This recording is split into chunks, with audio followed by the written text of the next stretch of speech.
Welcome to the Glendale Water and Power Commission meeting of December 1st, 2008. May we have a roll call, please? Commissioner Chan. Present. Commissioner Ibrahimian. Present. Commissioner Foley. Present. Commissioner Miller. Present. Commissioner Yao. Present. Our first topic here is consent items. We have consideration of minutes of the past 3 meetings. Did anyone have any comments on those? Do we have a motion to accept all 3 minutes? So moved. Seconded? Second. All in favor, say aye. Aye. Aye. Any opposed? The minutes for the meetings of September 8th, October 6th, and November 3rd are now approved. Our next item here is action items. And I think at this point I should turn it over to Director Steiger. Thank you, Chairman Miller. And I'd like to ask our attorney, Christine Godinez, to update us on this. Mr. President and members of the Commission, you have before you a report regarding the proposed formation of GWP subcommittees to deal with electric and water issues, respectively. You do have the authority to set up subcommittees, as is set forth in the report. There are a couple of legal constraints that you have, including the Brown Act and various other procedures as outlined in the report. If you have any questions, I'd be happy to take them. You have before you 2 motions. One is a motion to establish 2 subcommittees, an electric subcommittee and a water subcommittee. The alternative motion is a motion to direct staff to take such further action as you may request. Certainly, you're not obligated to set up subcommittees. You can set up different configurations of subcommittees to deal with whatever issues you feel are most important. If you wanted to have more in-depth discussion, you could, in addition to or in lieu of setting up the subcommittees, you could have more frequent regular meetings. You could have special meetings. You could hold study sessions to also deal with issues on a deeper level or perhaps in more depth than you're able to do so at the regular meetings. So with that, if you have any questions or if there are any issues I can address for you, I'd be happy to do so. Go ahead. Well, before opening the matter up to discussion, I thought I'd ask a little bit about the motive for establishing subcommittees, and I think it was brought on by the strategic planning effort, and I thought perhaps Director Steiger may want to make a couple of comments about the motive for this idea. Thank you. Yes. The reason we are proposing the potential establishment of subcommittees is to give the Commission the opportunity to take specific issues, to put them in perspective, greenhouse gas issues, water conservation, long-range planning issues, and be able to discuss them in much more depth and in much more detail than we can generally do in this forum. So the proposal was to establish standing committees, one for water, one for electric, that would have the ability to do this on an ongoing basis. One option would be to do this on an ad hoc basis also, which could be done at the Commission's pleasure. But the real basic need is to be able to discuss some issues, and we have a number of them, as you've seen over the last year or so, that have come forth that do require in-depth, potentially detailed discussion. I'd like to open it up to discussion among the Commission members if anyone has questions or would like to clarify their thoughts about this. Yes, I had a question. Have we ever had subcommittees like this for GWP Commission, or is it the first time? Mr. Commissioner, to my knowledge, we have not. Okay, so we really don't have experience how this is going to work out. Not with this particular commission, no. To follow up on that question, was there ever a time when the Water and Power Commission met more frequently than once a month? Or do we know? Again, Mr. President, not to my knowledge. Okay. Please.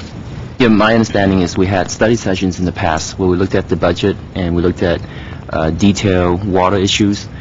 But my concern is that maybe the frequency of these standing committees, whereas if it's going to be televised or if it's not televised, the availability of this chamber and the availability of the commissioners, I understand there's going to be 2 on each standing committee, and so the time commitment, I think, will be more extreme than having once or twice, or maybe just have a study sessions rather than having a more frequent subcommittee because we haven't established how frequent the subcommittee is going to be, so that's going to be decided upon by the two commissioners assigned to each committee. Is that correct? Actually, Mr. Commissioner, with respect to the frequency of the meetings, that's something that you could establish now. If you were, in fact, to establish the subcommittees, you could say that such committees shall meet monthly or whatever it is that you so choose. That was my concern, just the commitment that this commission has to put in before establishing such two standing subcommittees, rather than having just a study session. Is there a benefit or from a legal standpoint or from a open and fairness under Brown Act to doing it through a subcommittee versus a study session? I don't see any benefit. Depends on how you define benefit, but in either case, it's subject to the Brown Act and would be open to the public. So either way, you're allowing the public participation.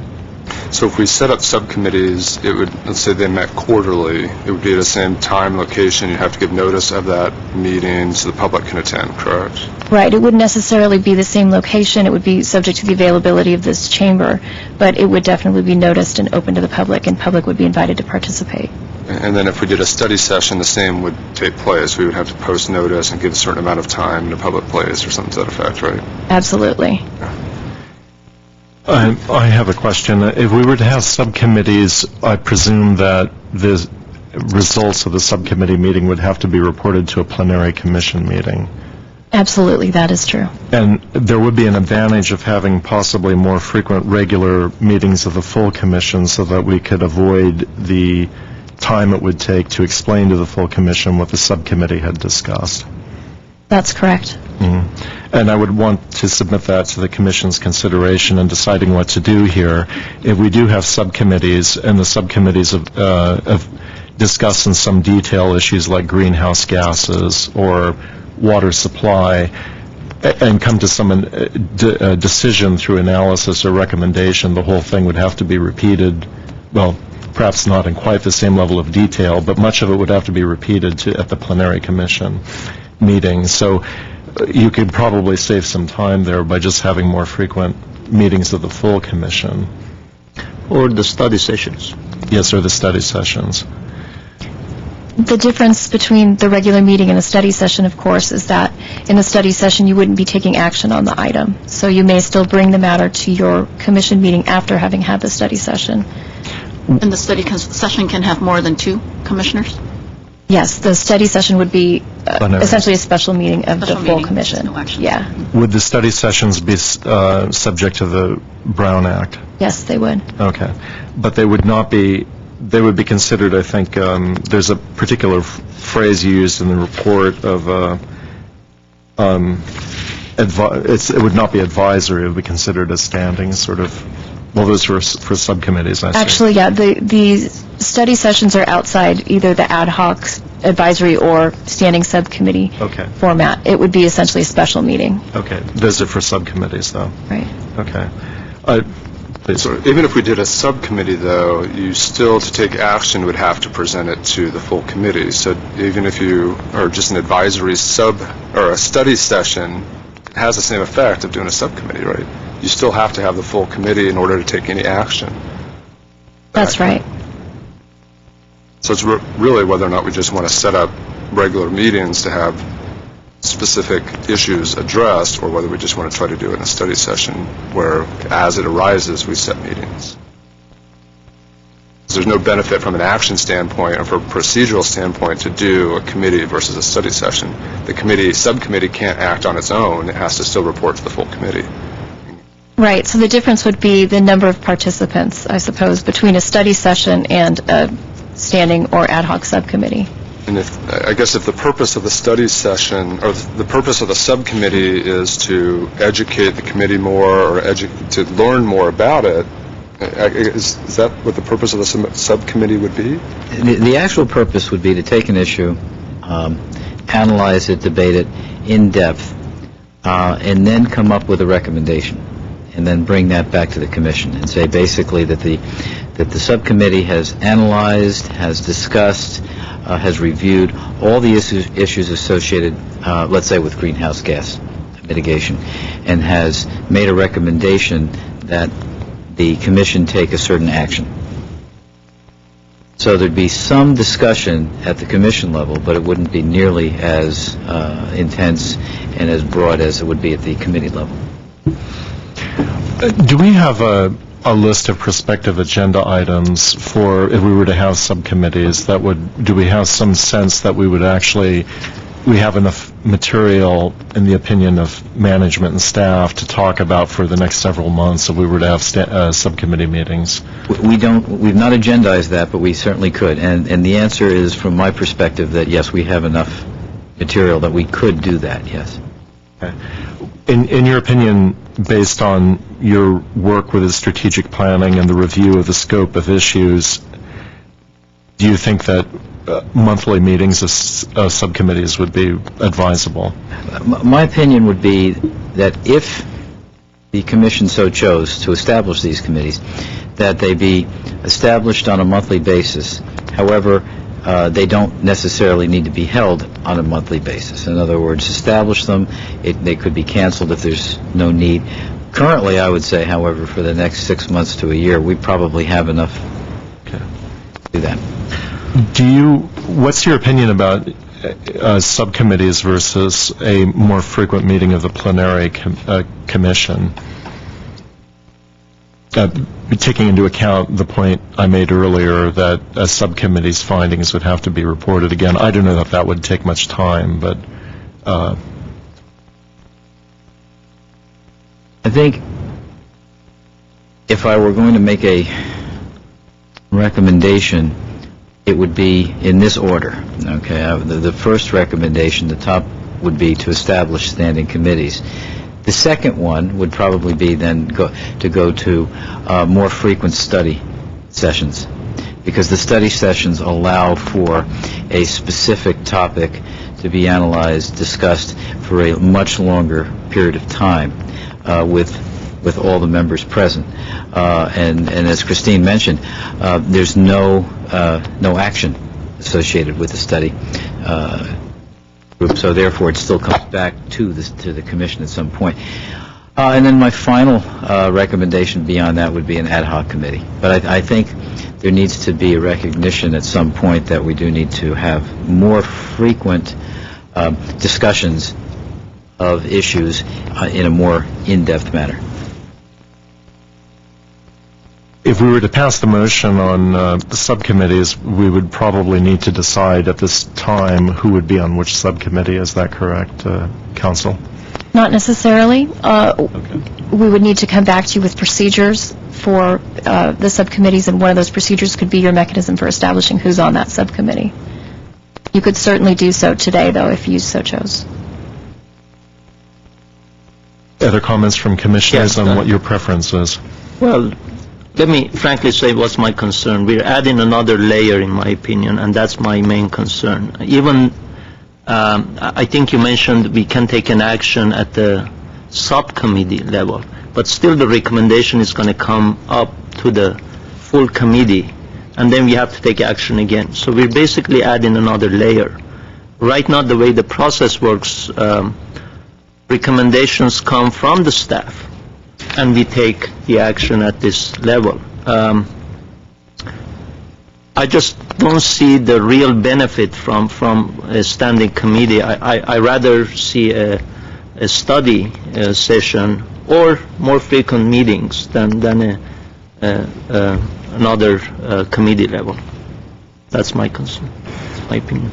If you establish subcommittees, and there's 2 members of the commission that are at that meeting, but a third member wants to attend because they have a specific interest or knowledge of that subject, how does that work? Is there a mechanism to allow that person to be there? There's actually an Attorney General's opinion on it Okay. that held that, yes, that person could attend, but they can't ask questions, they can't make any statements, so, it may or may not be necessarily worthwhile for them to attend, but they can't play any special role, really, in that meeting.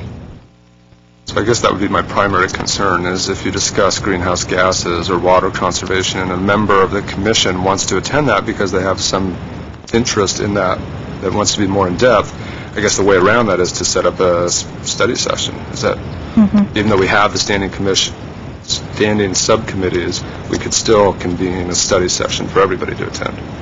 Is that Absolutely, and there may well be issues of such importance that you want everyone to participate. So one doesn't preclude the other. You can do both. You can do one or the other. So if the motion is passed today and we move forward with the subcommittees, the next step are to propose bylaws, propose the members, and the frequency of the meeting?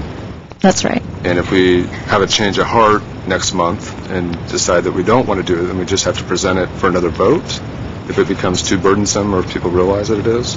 Yeah, you would bring it back and you would abolish the standing subcommittee structure. And that could happen at any time. Absolutely. I have a question. With these frequent study sessions, do we need to reach quorum to have them take place? Well, What if only 2 commissioners show interest or can attend? if only 2 members can attend the subcommittee meeting, Frequent work study sessions. that is a question. Those are subject to the Brown Act, right? That's a question I'll have to get back to you on. Okay. But if we set a study session, not everybody has to go. We set it, we notice it, and if you choose to show up, you choose to show up. Or you have to check on the quorum? Is that what you're... That's what I just Okay. asked. Mhm. I believe, yeah, I will have to get back to you on that. After all the questions are asked, I'd like to do a round robin of the commissioners and find out which particular option you favor. Commissioner Abrahamian has already spoken in favor of the study sessions or regular meetings, I believe. Right, and if we are going with a standard committee, since it hasn't been tried in the past, I would suggest to start with one for both water and power and see how it's working. And then maybe we can evaluate it down the road and maybe divide it up and just see how the process is going to work. And my main concern is about the layer, another layer Right. for the right. process. Were there other questions before we do the round robin? Well, I feel that the more frequent study sessions sound really good, but we need to find out if we can only have them with at least 3 commissioners, then we can't really have these sessions, unless more than 3 of us attend. So that's the one thing. I'm open to having more commission meetings as well as the study sessions and even the standing committee, if necessary. Commissioner Yao, I I have haven't a heard from comment you about yet. that, because the last study session we had was the capital budgeting, and I remember we almost didn't have a quorum because 2 commissioners were here and maybe a third. 2 couldn't make it, and a third was on his way. And so I think Steve Lins back then suggested that if there wasn't a quorum, then we wouldn't be televising it, but we still would hold a meeting. So that was just a comment, and you can check that for us later on. And I would suggest maybe having more study sessions or more frequent meeting, because like I agree with Commissioner Ibrahimian that it adds another layer to this committee and it creates inefficiencies where you don't pretty much make any recommendations or decisions on those subcommittees, and then you have to revoice the staff report again in the full committee. So it creates redundancy and inefficiencies in the system. And I think approving this motion will add more work to our attorney and to the staff, whereas if we don't proceed with this, then we can go ahead and use the existing format that we have in place, which is study sessions or more frequent meeting. And also, we have to consider the timing of these study sessions, because if the study session happens during the afternoon or in the morning, then we might not have a quorum. So we have to consider that. So having a study session or even a standing committee, we have to think about the time and the commitment that we would make to have these. Absolutely. A comment about the last study session we had, which I believe was on the capital planning for water, as I recall. That's the one you're referring to. I believe that session was scheduled very quickly, and if we had a planned sort of schedule for subcommittees or for plenary sessions, we could probably do a lot more to make sure we got better attendance. But just an observation there. But Commissioner Yao's point that we need to take into account the timing of these sessions is very important in terms of ensuring attendance. If we have regular non-attendance by a particular commissioner, it's going to sabotage, I think, the whole effort. We would like to make sure everybody was present. Commissioner Foley, did you have a particular stance on? Yeah. My 2 cents for what it's worth. I'm not in favor of having more regular, frequent meetings, just because if you look in the audience now, we have roughly 10 people here plus council, and so it seems like a lot of people would come to the meetings, and I'm not sure that we would actually get a lot of benefit out of it. My preference would be to start with study sessions for a month or 2 or 3, see how those study sessions are attended, see how they work out, and if it is truly an interest by certain members of the commission or more people, we could then move to pass the subcommittees. It's not a all or nothing. We have to decide today or tomorrow. Whereas if we took the baby step to the study sessions, see how they work out, see how we can tweak it a little bit, see if people actually want to attend regular subcommittee meetings, then we perhaps do that. But we could set a study session for a month from now, and pick a date and time and pretend like it's a subcommittee without actually having to incur the expense and the time of setting up bylaws and formal rules, and just see how it works for a month or 2. What I'm hearing then from the commissioners basically is that other plenary sessions, maybe in the form of a study session, would probably be acceptable to everyone. Does that sound correct? If we were to have a motion in favor of that, would anyone object? Do we have such a motion? I need somebody to make a motion on that. Do we need a motion? Well, you can establish a subcommittee, you can establish a study session at any time. It would Does it just need be a set up, motion then? wouldn't necessarily need a motion, but if Okay. this particular motion fails, then it fails, and this matter won't be brought back to you unless you so request. And you can certainly do that in the future if you're finding that you would like to have these committees set up. So if we want to do a study session, let's say on greenhouse gas, our notice requirement is a week, or is it 10 days? It's noticed like a special meeting, and I believe it's 72 hours, if I'm not mistaken, yeah. So from this point, do we have a motion pending? Nobody's really made a motion. No one has made a motion. If someone wants to move to set up a specific study session, you can certainly do that, and we'll go ahead and set that up. A comment on that, I think really the motivation is coming more from management and staff for this, and we need to be educated, I think, on the issues. So what I would suggest then is that, as Director Steiger feels that particular study sessions are needed, to go ahead and initiate the scheduling of them. Sound acceptable? Study sessions? Yeah. Director, do you have any comments? No, we can do that, and we do have Plenty of topics. a number of issues, and we'll get back to you on what they are and when to schedule them. Well, let me ask just one other question. Does a study session have to be exclusively about one topic, or is it possible to have 2 topics in a study session? You can have more than one topic in a study session. Okay. All right. Well, that certainly assists in the That'll help. effort. Yeah. And I guess one outstanding, is the quorum issue, and whether or not, that needs to be addressed. If we need a quorum, then we need to know that sooner than later to establish whether or not that's what we want to do. And I'm sorry, I don't have an answer for you on that today, but I'll get back to you on that. On the special committee meetings, on the study sessions, that can be called by the president or by any 3 members of the commission at any time.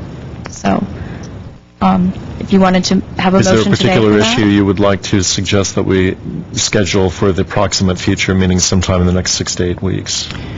There is an issue that we will be bringing to council.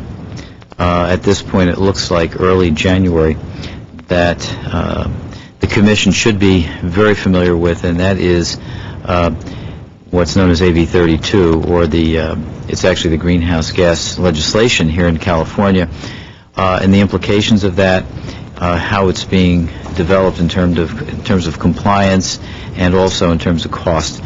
And I believe we should look to set something up for more in-depth discussion at this point sometime in early January.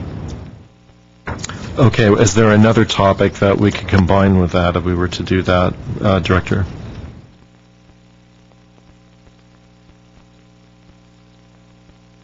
At this point, I think that particular topic is worthy of its own session.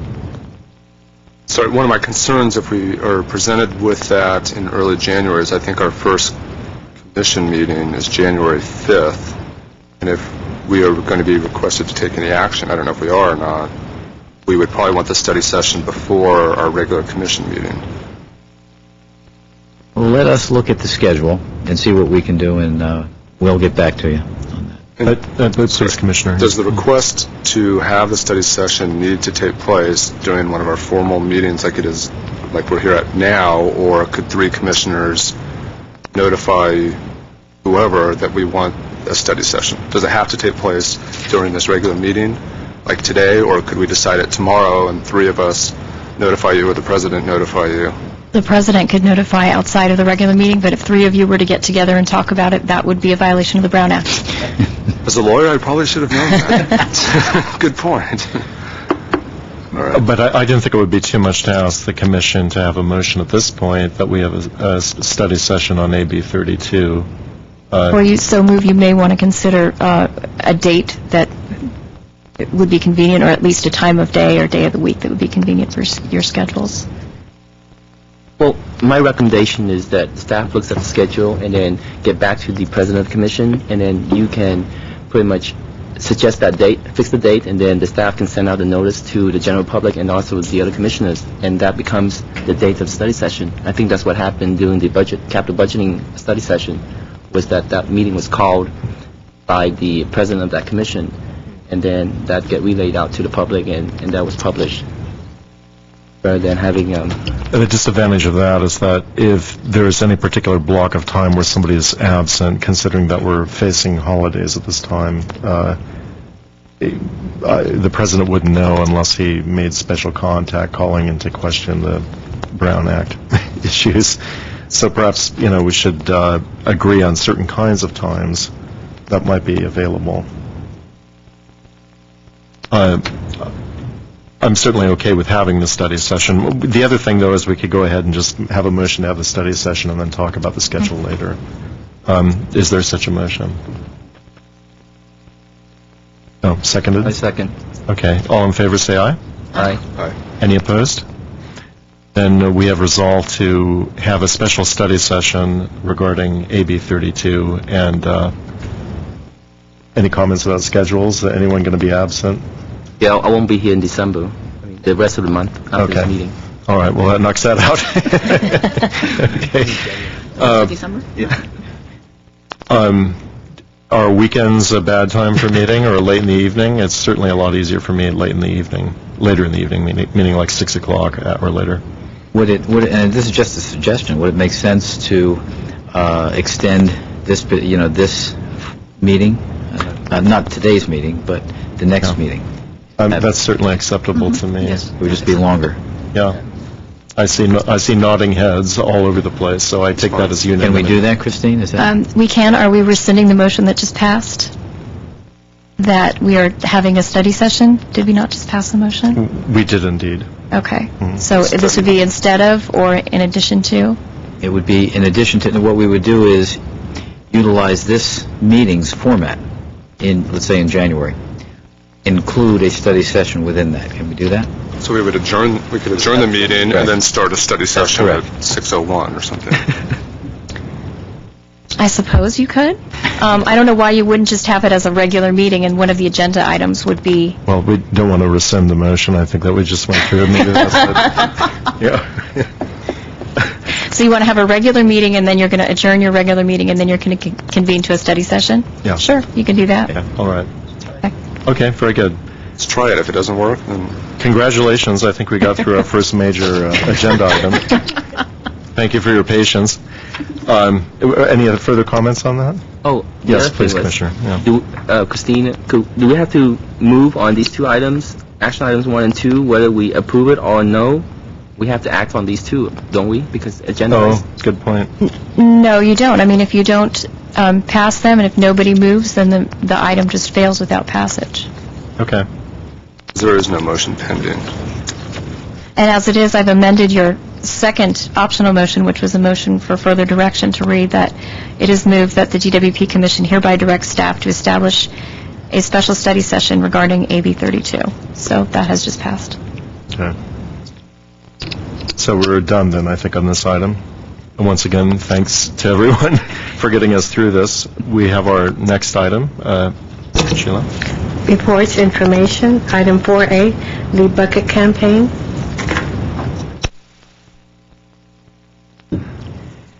Mr. President, members of Commission, hello, my name is Atine Hartunian. I'm the Public Benefits Coordinator.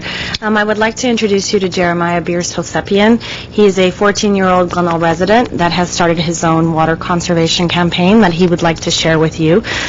He was recently featured in the Glendale News Press as well as our source newsletter that was distributed to you earlier in the meeting, and I wanted to discuss his bucket campaign called the Jeremiah Bucket Campaign. So if you could please welcome Jeremiah Hosepian. Thank you. Good evening, President Miller and Water and Power Commission members. My name is Jeremiah Hosepian, and I'm 14 years old. I've lived in Glendale almost all my life, and my mom, Yvette, is here with me to support me. My dad had to attend a board meeting, but I know I always have his full support. As you already know, I have started a water preservation campaign called Jeremiah's Bucket Campaign. The mission of my campaign is to bring awareness to all of Glendale's residents about our city's water shortage and provide simple tools for saving water, because all a person needs is a bucket. I know that the City of Glendale's Water and Power has made every effort to educate its residents through its website and newsletters. In fact, this is how I personally became aware of the serious water shortage our city was experiencing. I also visited the governor's website and learned that on June 4th, 2008, Governor Schwarzenegger had declared California to be in a serious drought. Consequently, I organized my campaign and stopped by the offices of Glendale Water and Power and met with Director Glenn Steiger, General Manager, to discuss my water preservation plans. Mr. Steiger was very supportive of my ideas and encouraged me to bring them before the City Council and Water and Power Commission. Mr. Steiger and Ms. Atina Hartunian, Public Benefits Director, have supported me and my campaign in many ways, and I am very grateful to them. President Miller and Commission members, my water preservation campaign is very simple. All a person needs is to collect water in a bucket while the water warms up in the shower, or to put the bucket in the sink and collect water while washing vegetables and fruits. The buckets of water can be used to water indoor and outdoor plants, flush toilets, and other practical uses. My goal is to take Jeremiah's Bucket Campaign to all Glendale's public educational institutions and programs to encourage other youth and their families to save water. The city's Water and Power asks residents to save 20 gallons of water per day to meet our water conservation goal, which is 10%. I believe if every citizen in Glendale, especially those who live in houses, implements my bucket campaign, we can reach this goal faster. Mr. President, I have been active and begun the process of implementing my bucket campaign at my school, Village Christian Schools in Sunland. I have prepared an informational flyer that will be sent home with all 1,100 students, and it's the one that you have seen. These flyers will be placed in admission packages and be featured in all offices. They will also be displayed in all marquees on campus. Beginning next week, I will visit each classroom, 3rd through 12th grade, to introduce my water preservation tools. The school will also create a link to my website, Jeremiah H2O. I will also start a committee of qualified young people to bring Jeremiah's Bucket Campaign to their own communities. President Miller and Commission members, I would like to do the same for Glendale's public educational programs. I would also like to prepare similar flyers for Glendale's Water and Power Commission to make them available to all of Glendale's residents. I believe and have faith that the citizens of Glendale are willing to make changes in their habits of water usage as our family has. Together we can make a difference and save our city from a deadly drought. I thank you for your attention and cooperation. Thanks very much. Were there questions or comments from commissioners? Or water conservation, how did you come up with this, or what made you think of this? Well, I looked at this, and at the commissions, at the Water and Powers, the magazine, the source, and it was like, we need water, and that's the only way that we can survive. And so I just thought about simple ways, and you waste a lot of water washing the vegetables, and also, I mean, the shower, you just watch that water just run away, and so I think that's easy to save. It should be commended. It's a great idea, and it's, I'm hoping it catches on to other people. Thank you. Thank you. I have a question. You do this every day? Yes, every day. Does your family do it also, or just Yes, you? we all do it. Yeah. Okay. Great idea. Thank you. And that poster.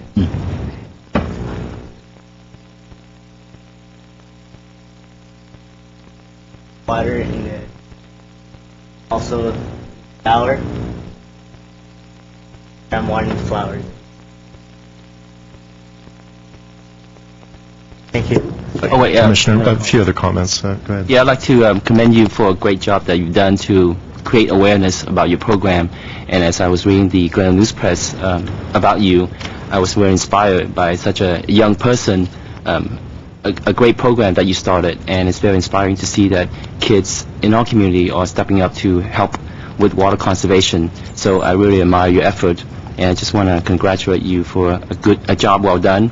And I think we have a lot of ways to go, and I hope, as I was reading, I remember that Home Depot didn't want to give you 10,000 buckets, but they did offer you some buckets, so I hope that other people will have their own bucket campaign at their own home. And I just have a question. How many gallons or how many buckets do you actually save a day?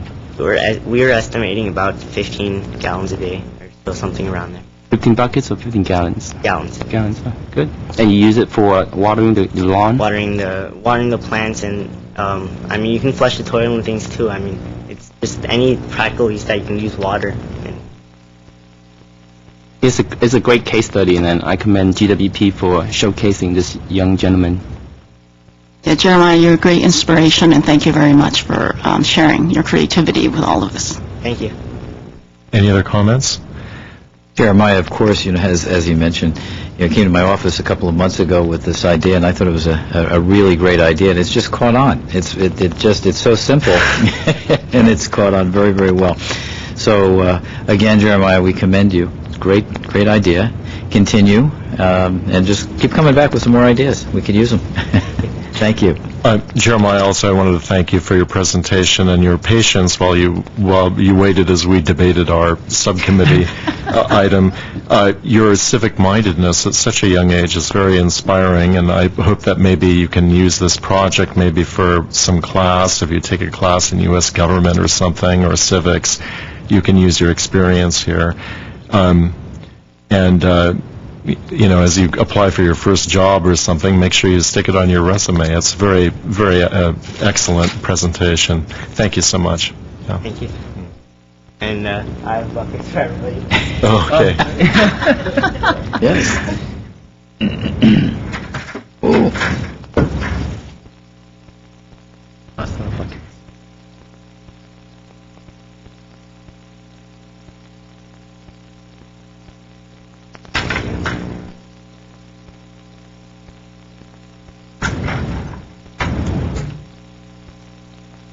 Yeah, of course. Thank you. Yeah. And in our showers.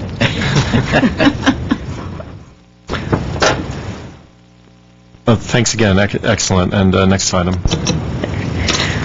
Item 4B, Glenn Steyer, General Manager. Fuel adjustment charge. I wanted to just take just a minute to discuss where we are with on the electric side, the fuel adjustment charge. A little later, Peter Kavonis is going to speak about the rates on the water side. As you may remember, in July, we increased the fuel adjustment fairly significantly from approximately 5.9 cents per kilowatt hour to about 7.2 cents per kilowatt hour.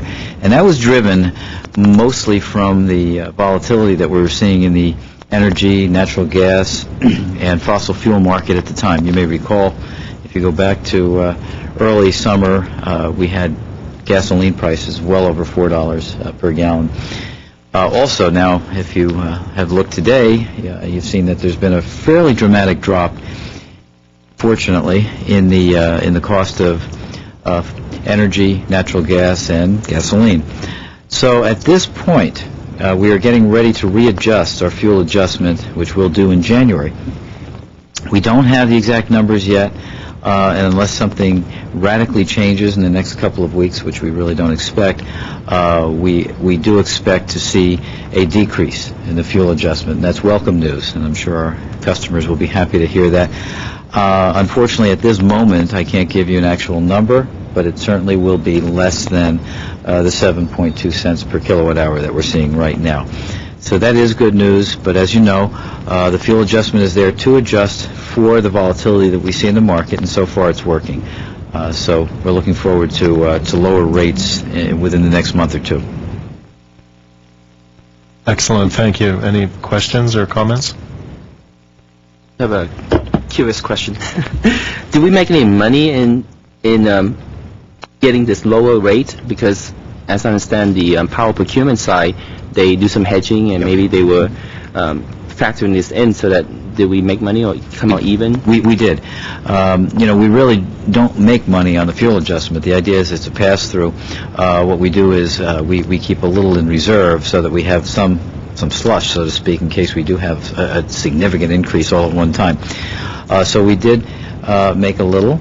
The good news is, over the course of the last couple of months, we've actually been able to purchase gas on a couple of occasions at a very, very low price, which has helped us been able to sell energy into the marketplace, which is what we've been recommending all along, and making money that way. So we have made a little bit more than we expected, and we've also accumulated just a bit so that we do have a reserve in there.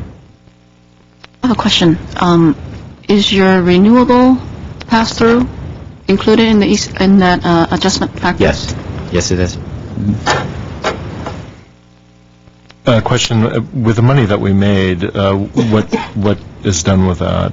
That's used as a cushion, so to speak, so that let's assume that between now and 3 months from now, all of a sudden natural gas goes back up. We need some cushion to be able to afford to buy that. Okay, so that's part of the cushion that you alluded to earlier. Yes. What's the cap on the cushion? Well, there's really no cap. I mean, okay. we try to keep it within a reasonable. Okay. But if it goes above a certain level, we just retain it, I take it? Well, no, then what we would do is if it went too high, we would factor it back into the fuel adjustment the next time around. So it would go back to the ratepayers in a sense? Oh, it always goes back to the ratepayers, okay. Yes. All right, very good. What is that excessive level, or is that determined by the market cost of the fuel? It is determined pretty much by the market cost. Yeah. Thank you. Now, with the renewables, the trend is that you're going to be spending more on that, aren't you? Yes. So that will somehow balance the decrease. Well, without going into too much detail, what we're seeing in the renewable market is over the past few years, there's been somewhat of a decrease in the cost of renewables. They had been very, very high. They're now coming down.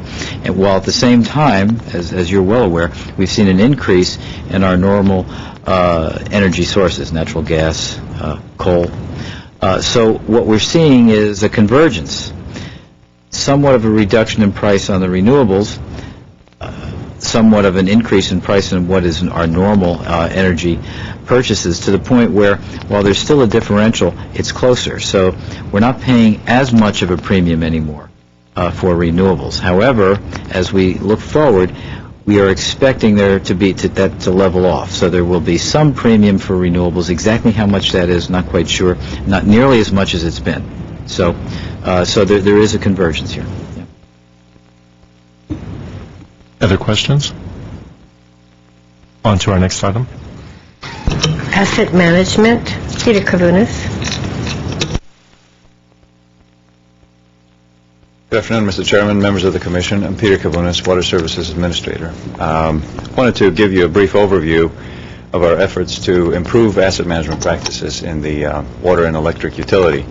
We haven't really broached the subject with the Commission in the past, and so I thought I'd start with just a very high-level overview and kind of warm you up to the subject. We have a discussion today, and we can continue this more in depth if you'd like. Asset management is a subject that's important. It's a way of keeping the cost of service to our customers as low as possible while still meeting service levels that the customers say they want. And as such, it's a very important subject that we treat it very seriously. And we could have a special study session on that if you'd like. We could have a study session that would last for days if you'd like. It's a fairly broad subject. But for tonight, I just wanted to give you a brief introduction on the subject. Wanted to ask you to think about our water distribution system in terms of its components, in terms of its assets. And the term asset management relates here in this discussion to physical assets, not in a sense of financial assets, a term you may have been exposed to in other parts of your lives. Think of our system in terms of connections that we have where our water comes from, whether it's wells or MWD connections. Think of it in terms of pipes, pumps, treatment plants and all their subcomponents, all the appurtenances that go with that, tanks, reservoirs, and so on and so forth. And think of all those components that have been put into service over different periods of time. In our cases, some components go back to the 20s, some components were put in the ground last year. All those components have a physical life to them. They have what's called an asset life, and the asset life decays over time differently for each component. An analogy I'm going to use, a little hesitant to use this analogy because it may be overused and lead to some wrong conclusions, but nevertheless mostly applicable, is that of a car. Everybody has a car. You think of your car as a vehicle that gets you from point A to point B, but if you really stop and think about it, it has many different components to it, starting from the tires to the engine, the transmission, the interior of the car, and so on and so forth. Each one of these components needs to be managed differently in order for the car to give you the longest life and the longest value out of it. And for example, the tires, while you watch the mileage, and if nothing goes wrong with them, nothing catastrophically goes wrong, you may replace them at 40 or 50,000 miles, whereas the engine may need a lube oil and filter job every 5 to 7,000 miles, depending on the oil that you use, and so on. So you see the considerations that you make. Then there's some components that are more critical than others. Head gasket may be more important, and if you blow the head gasket, you know your car's gone. Other components are not as bad. Similar to the water system, all these components have a life, all these components have a criticality, all these components decay at different times depending on the demand that is placed on those components. Demand not as in water demand, but demand on an asset in and of itself. And so the question is, what data do we have? What data we have, data actually falls into three categories, falls into primary, secondary, and tertiary data. Primary data is the data that you have on the system itself. Well, how many valves do we have? How many feet of pipe do we have? What size are they? When were they put in the ground, and what do they do? Then there's a secondary data, which is the condition of a particular asset. And the condition of an asset is different depending on how long it's been in service and what kind of service life it's had. A pump that may be sitting next to another pump may be in far better condition than another one. Then there is a third level of data, which is the risk that a particular asset represents. And the definition of risk in the asset management lingo is a combination of the probability of an asset failing and the consequence of an asset failing. So you may think of an asset that has very high probability of failing, but really there's no consequence to it, because maybe when a small pipe breaks, a few customers are out of water for a couple of hours, we respond quickly, we'll put them back in water. That's not as big a deal. You think of our connection with the Metropolitan Water District. Although that has a very low probability of failing, the consequence of that failing would be devastating to the system. So the way you manage that asset compared to the former is very, very different.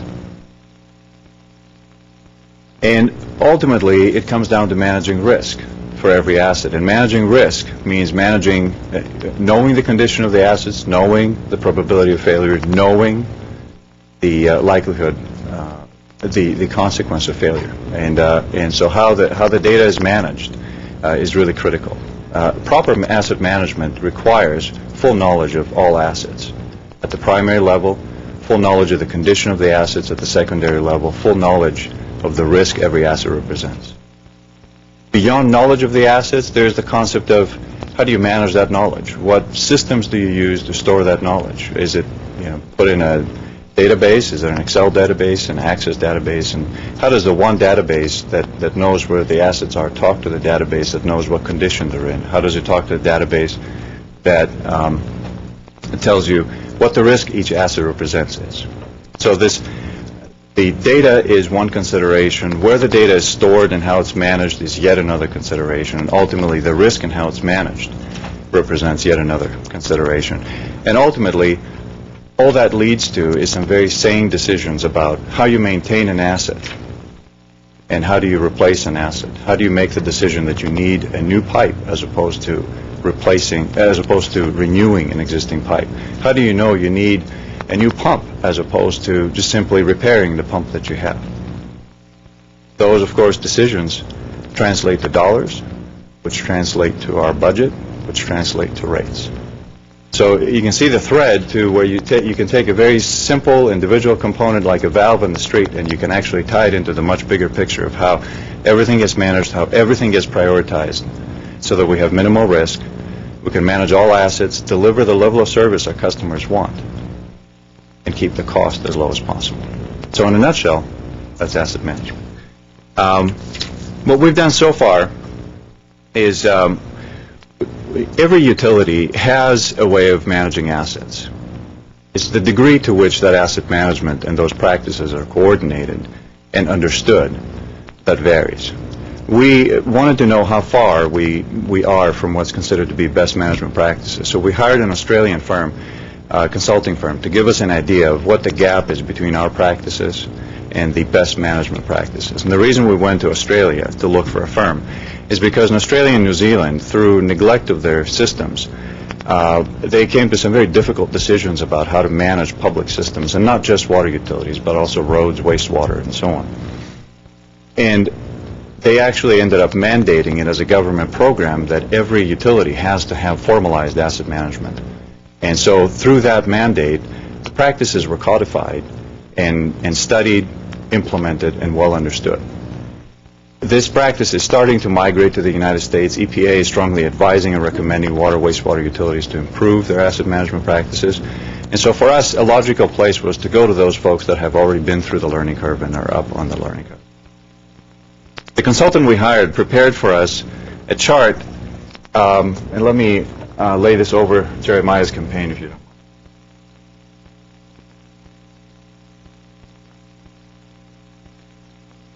The gap analysis goes over 107 different quality elements that all feed into asset management. So it's fairly broad, fairly extensive. I mean, you talk about getting a physical.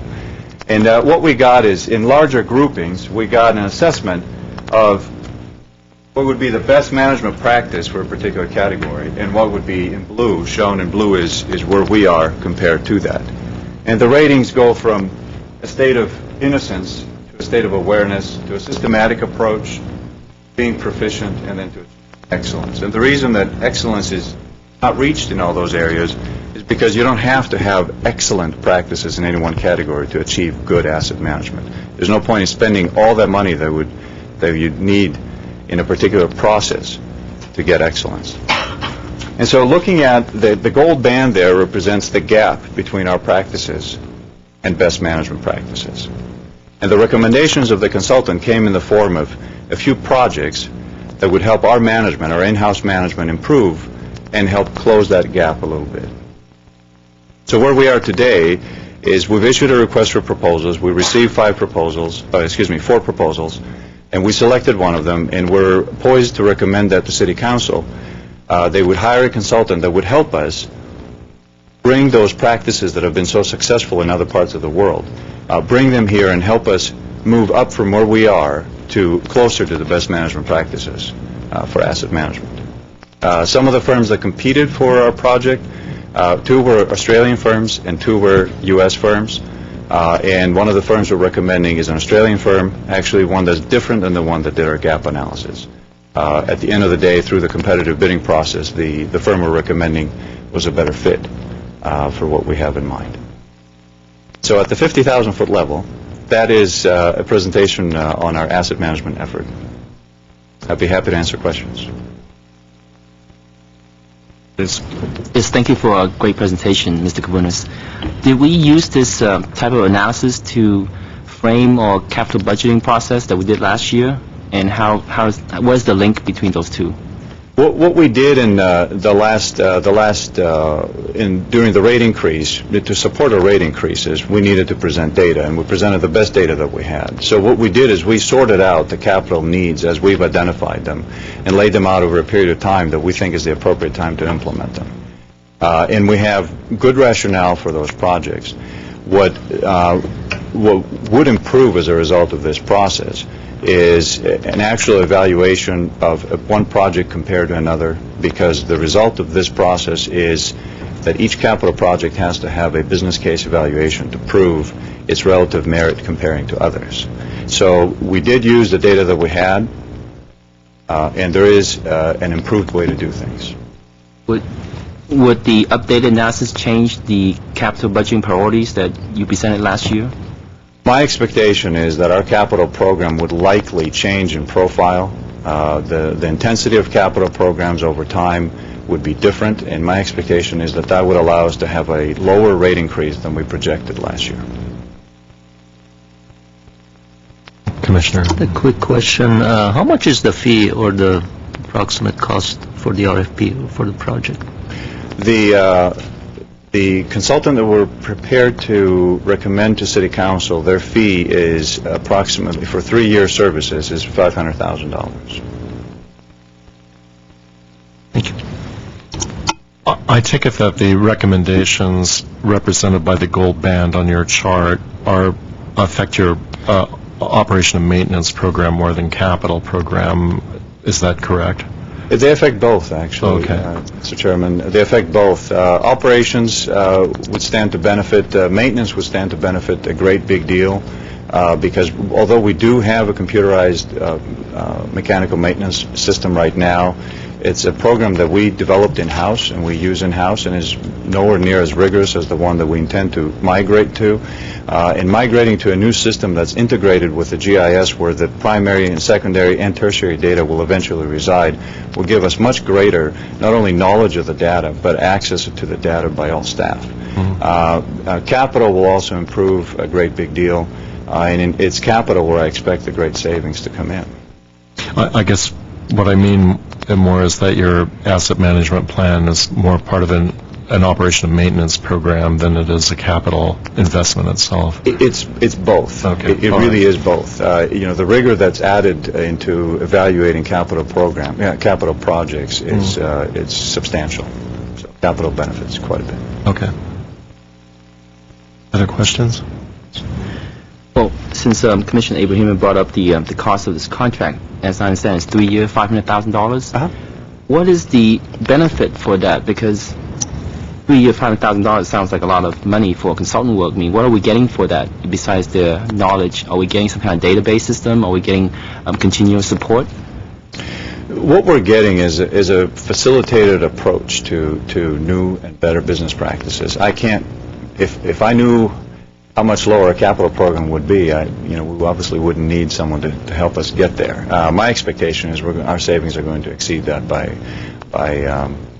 quite a bit in terms of capital, and I think in terms of service to our residents, the benefit is going to be tremendous. It's difficult to give a specific dollar benefit to what really amounts to management consulting services. When you have somebody help you manage a company better, you see the benefits, and they're lasting over a long period of time, decades.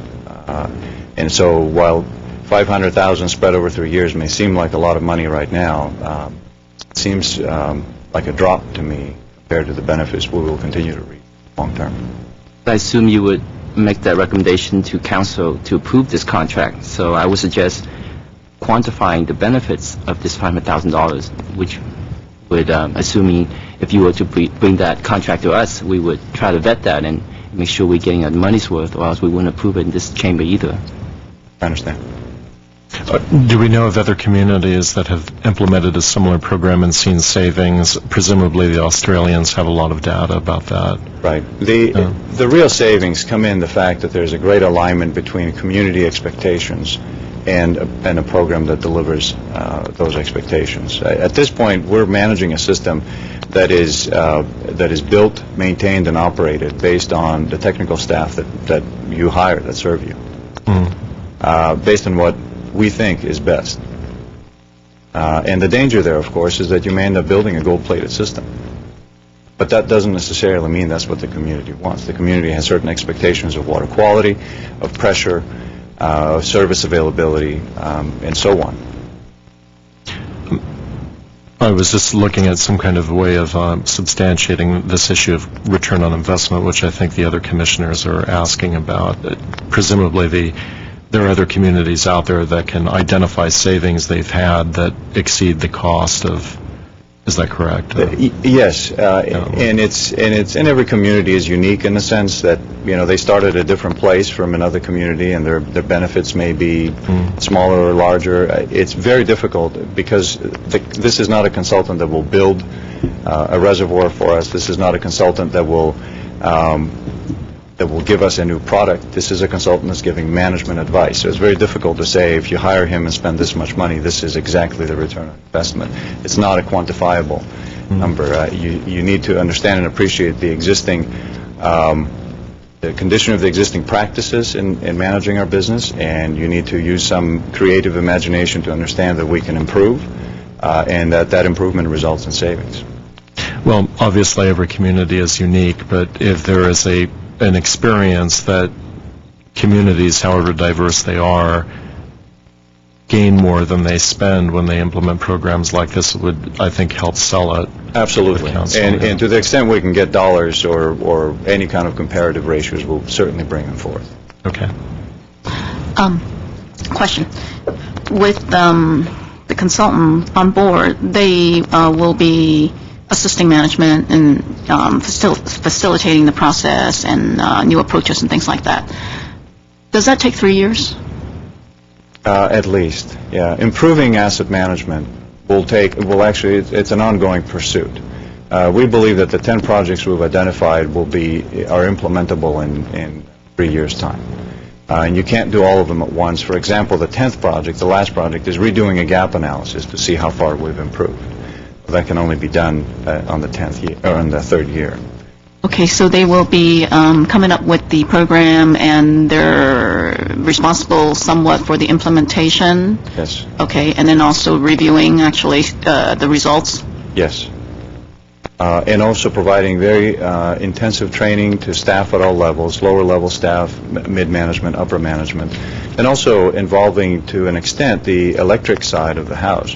Although this is an initiative for the water utility to move forward, ultimately the general manager has the intention to expand the program to water and electric.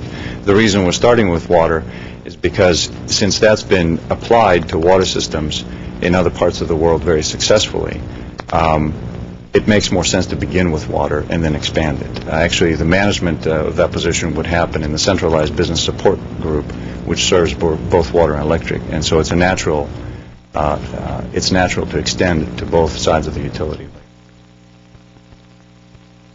Other questions? Thank you very much for an excellent presentation. Thank you.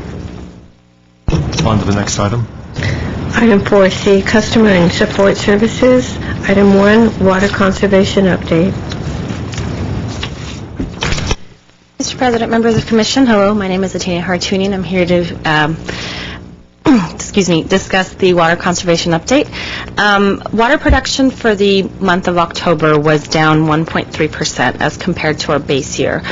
This time last year in 2007, our water production was down 2%. So October was very warm, as we all know, so we experienced very little rainfall, which accounted for the high water usage. But hopefully November we had a few days of rain that might help us as we move forward.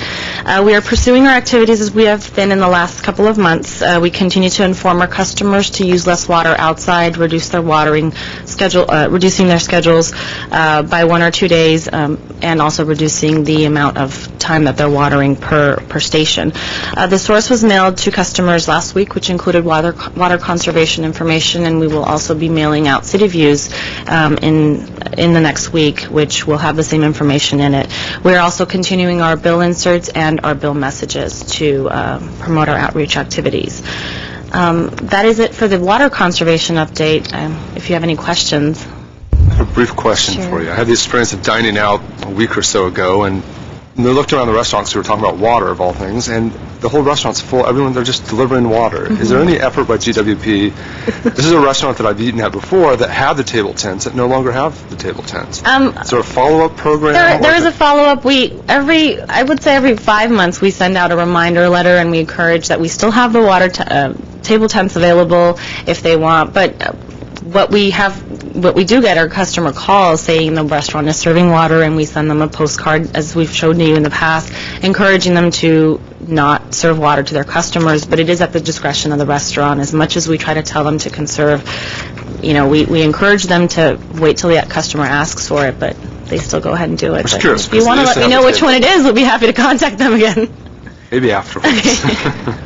But I was curious because they had the table tents. Right. And they obviously have gotten rid of them because nobody in the restaurant had them, or they weren't at any of the tables. And that was the subject of my stimulated dinner conversation. But, okay, just curious if there was a follow-up. Thank you. Follow-up. Please. Does the business customers pay a higher rate for water than residential customers? I believe they pay the same rate for water, yeah. Because I was curious what's the incentive of them putting those table tents up if they're not being penalized for serving water? So maybe we should consider something to incentivize them. Other questions? Well, Jeremiah just brought an idea. So why don't we make an effort through the school and the school children to deliver this message to the restaurants? We do have one program that we encourage energy conservation in the schools, and we're trying to apply a water conservation along with it. It's called the Living Wise program. We can send information through the schools. However, at this point, we can approach it through our one other program and encourage conservation, but rely on customers such as Jeremiah who can promote the message.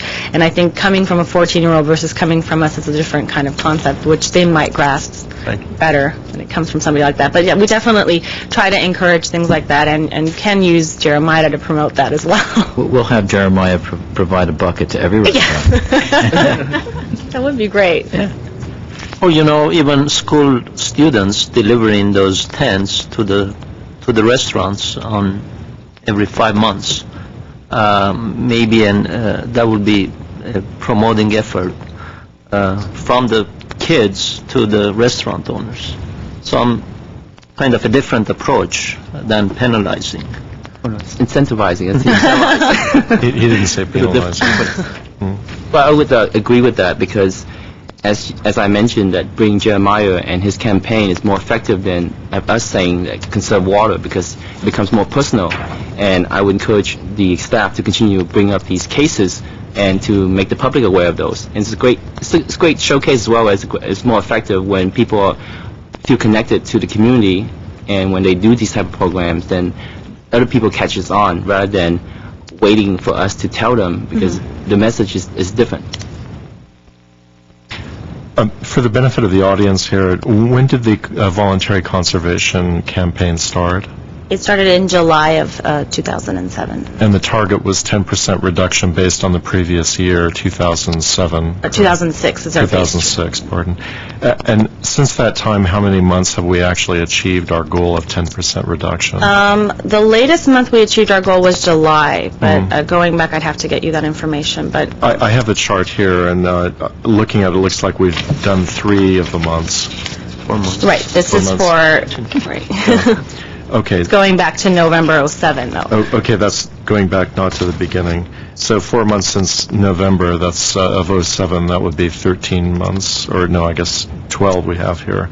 So about a third of the time we've been succeeding. And I want to acknowledge your effort and the effort of everyone in GWP for trying to move this forward. On the other hand, I think after 18 months of this, it has to be acknowledged we're not really meeting what we had hoped to do. And I think for the benefit of the audience, it's helpful to talk about what the next step is with a general plan. If voluntary conservation doesn't work and the water crisis continues, we'd have to go into mandatory conservation, but we would do that in concert with the rest of the region, correct? And Go ahead.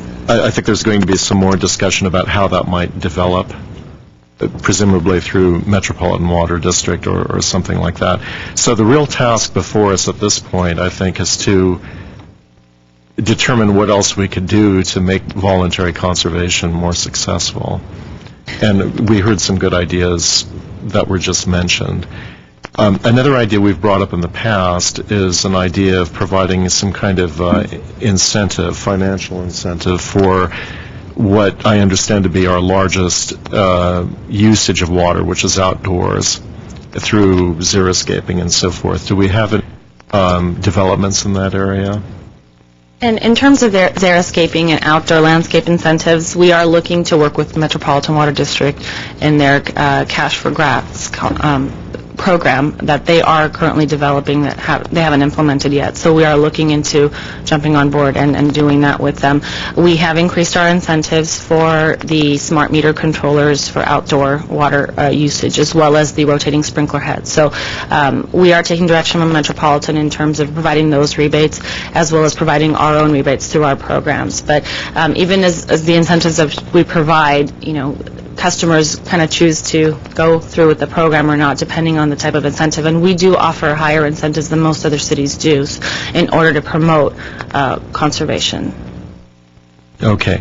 So Metropolitan is then looking at this on a regional scale, and presumably it would be implemented regionally once they... Do we have any idea of a schedule on which they're developing this? I'm not too sure about it. I know they're looking into it and seeing how they can incentivize and how they can implement the program, and then offer it to the utilities to see if they want to decide to go ahead with it. So okay. We'll give an update if we do hear anything coming from Metropolitan. Could that be an item we can follow up in the next meeting? We could get a special report on the schedule for MWD doing this. Okay. Are we communicating with MWD? Yes, we are. We do attend monthly meetings on every level, actually. Yeah, well, I'm sure you do. It's helpful, though. It may be obvious to many people sitting here, but for the whole audience, it needs to be emphasized that we are doing that. So we could communicate to MWD our concern about this particular item and the need to create a schedule or something to get the ball rolling on it. All right. Thank you. So that'll be something we'll have on the agenda forecast then. I have a quick question. Yeah. On the smart sprinklers and also the rotating sprinkler heads and all, are they available only to a certain class of customers? No, they're just for customers who want to install them in their landscaping. So it is open to apartment building owners as well as homeowners that can install. How are you advertising? We're advertising it through our own rebate program, and Metropolitan is also advertising it by direct mail and through their website and through their own outreach program. Can I see the information on the GWP website? Yes, that is also available. And then there's a direct link to MWD's website, and both of our call centers will direct customers to the appropriate areas and offer the rebates that we both offer. I'd just like to return to Commissioner Foley's point about the restaurant. I realize it's inappropriate to mention particular restaurants here, but do we have some kind of a policing mechanism, as it were? That's kind of a dangerous term to use because I know we're not using the police force, but is somebody kind of checking to see that things we want people to do are actually being done in terms of, let's say, setting the tents up at the restaurants and so forth? We do sometimes deliver the tents on our own, and we set them up. If we do get a call about a restaurant that is serving water, we contact them. Usually we'll pay them a visit, or we'll contact them, phone or letter, offer them more. Well, I guess what I'm getting at is the follow-up. We get the information out to the restaurants, and we get them the material that they should put on the table and so forth, but do we follow up later to see that they're using it? We have followed up in the past. We are actually due to send out more reminder letters in January, so we will follow up with them. But if recommended, then I think in a matter of a month or so after we follow up with them, we could pay them a visit or also give them a call to see if they're displaying them. And do you have the resources to follow up on that? Limited resources at times, depending on staff. But it depends on how you define follow-up. Okay, I mean, if you're asking, do we have the resources to go around and check restaurants to see if they're serving water, the answer is no, we don't. We're especially in the public benefits area, we're stretched to the limit right now. So those kinds of things where we would actually do the compliance, and we'll call it policing. We don't do it across the board, no. Okay.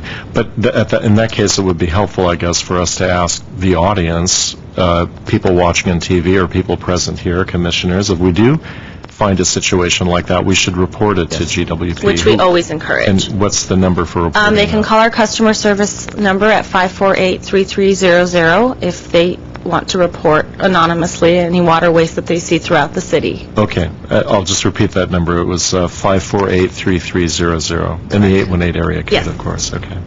All right. Any other questions? Thank you. I understand Commissioner Foley is going to make a phone call. Yes, we'll be waiting for his phone call. Thank you very much. Thank you. I actually have the next item. Do you want to read it, or? Sure. Tri-Cities conservation effort. This is an update on our Tri-City Conservation meeting. We had our last meeting about 2 weeks ago in Glendale. Pasadena and Burbank stated that they are not also reaching their 10% goal in voluntary conservation. Burbank's production numbers are similar to our own in that they are conserving about 2 to 3% each month. Pasadena stated that they are even in water production, so they haven't seen a steady increase or decrease, but they are not reaching their 10% goal either. Both Burbank and Pasadena are looking at revising rate ordinances and conservation ordinances, and they're approaching their city councils between April and May of next year. We are currently revamping our conservation ordinance and possibly going through Prop 218. All of the cities agreed that as we revise our ordinances to make them as similar as possible, for example, using the same language as as for 3-day watering schedules as we approach mandatory water conservation. So we all agreed to set the same amount of days for watering as we go into phase 2 of our mandatory water conservation, and informing our customers about the certain days that they can water. We also discussed to change the prohibited watering hours to start from 9 a.m. through 6 p.m. and make that consistent through all 3 cities. We discussed coordinating our efforts for our water conservation 101 classes. We will have our first water conservation 101 class in January 15th. Burbank and Pasadena also have hired the same company to prepare these classes for them as well, so we decided to alternate the topics so each city can focus on a certain topic, and then we could switch and then provide those to our customers for free. And lastly, our next meeting will be in January again, where we will receive updates on the ordinance revisions for each city.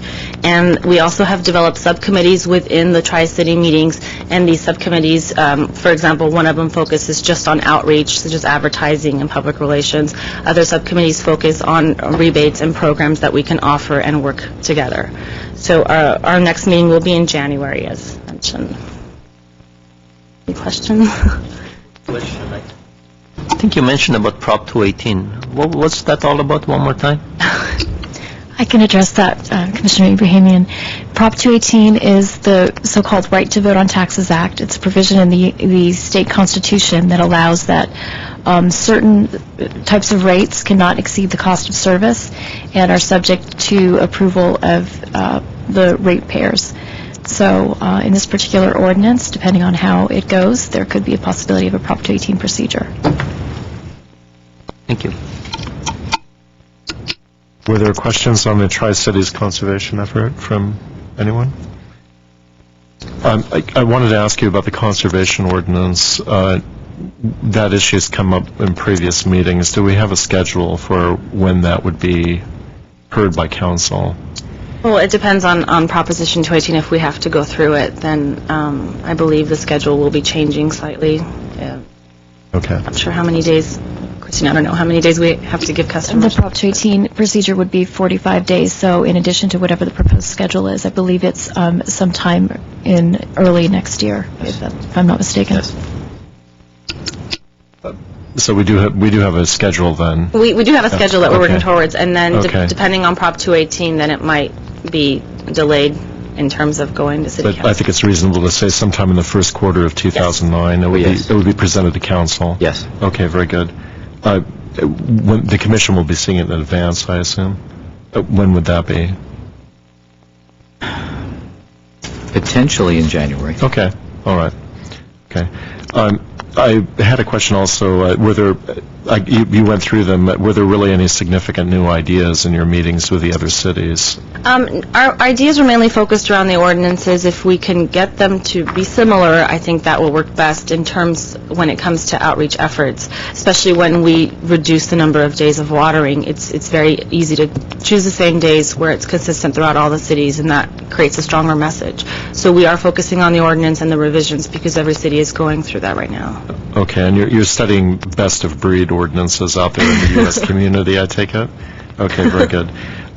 A question, I realize it may not be, I don't know if it's part of the ordinance or not, but are we looking at increasing the cost of new services to accommodate the regional shortage of water, or maybe to help out with recycled water distribution? Has that been something talked about? I mean, it is not for new service, I don't believe, no, because this is just our conservation ordinance that we are revising in relation to what we have going through our phases in terms of conservation, but we don't have any new rate structure for new services, no. Not at the moment, no. Not within in the context of the ordinance, no. Okay. That might be something worth looking at, I would say. Anyway, all right. Yeah, please.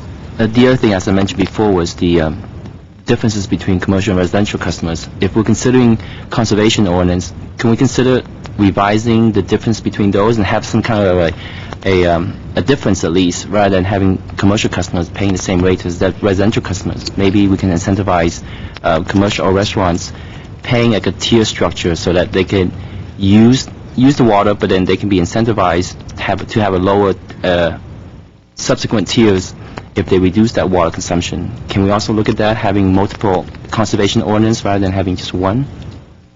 We're starting to stray somewhat from the topic of the Tri-City conservation efforts. I believe that we're planning to bring this item back in January or shortly thereafter, so I would suggest these are all great ideas. These are items that we should all bring up when we discuss that conservation ordinance specifically. Yeah, the President Miller was mentioning the ordinance, so I just want to follow up with that when he suggested. Understood. Please. Last comment. Altina, I just wanted to say we really appreciate your efforts. I know you come here sometimes with bad news. You come here on a monthly basis, and just keep at it. We know we're not meeting the goal, but maybe the school campaign is something that we can look at. Thank you. Thank you. You know, I certainly don't want to have any impression of discouragement. Your efforts are very much appreciated. Thank you. And we do understand it is voluntary, and we hope that we don't go into mandatory, but if we do, then we might start seeing more conservation coming from the community. Thank you. Thank you. Next item. Customer Services Status Report. President Miller, members of the Commission, I'm Ned Basson, Assistant General Manager, Customer and Support Services. Sheila, could you?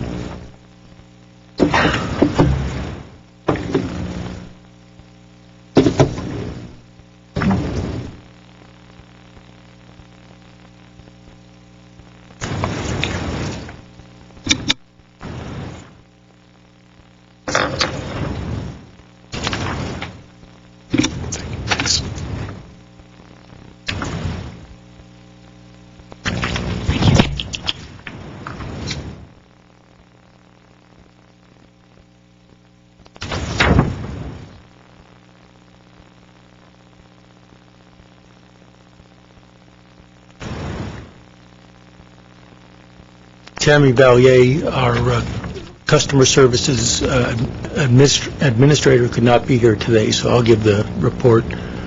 Are you able to reduce the lights? Thank you. I thought that because of the economic impact that we've been hearing about the last couple of months, it'd be interesting for you to see what we're watching on our credit and collections. We do keep track of what is going on, and like to just update you on this. I think Tammy a couple or several months ago mentioned that we were going to increase our payment extension make it a little easier and be a little more understanding. And you can see that they are running about 16% above per month from where they were last year. And so we are seeing a change in the amount of extensions requested and granted. The bankruptcies in 2008 look like they took a significant jump. The lower line here is 2007, and this is for calendar year 2008. And it's running about 4 times as much. They're about the same quantity of bankruptcies that we saw in each year. And in fact, although these are a couple of bankruptcies, these 2 big jumps are really 2 companies. If you take them out of the mix, the average amount per bankruptcy is about the same. So it depends how you want to look at this. We have seen a significant jump, although the total number is still not very big compared to what other utilities could be seeing. But if you take out of the mix these 2 particular companies, then the average is just about the same, and in fact we're actually a little bit below where we would be last year. So it's something we're watching, but it isn't anything that we're identifying as a big problem right now. And then if you look at the write-offs, and because we bill for things other than electric and water, this includes all of the write-offs, so this is all of the city's costs, and they are running higher. They're running about 50% higher. Again, our write-off amount is very low. We're doing a very good job on that from the standpoint of utilities. And so it's nothing to be alarmed about, but it is something that we are watching, and we do see an increase. And we're assuming that it has to do with some of the economic problems that you've been hearing about the last few months. That's it.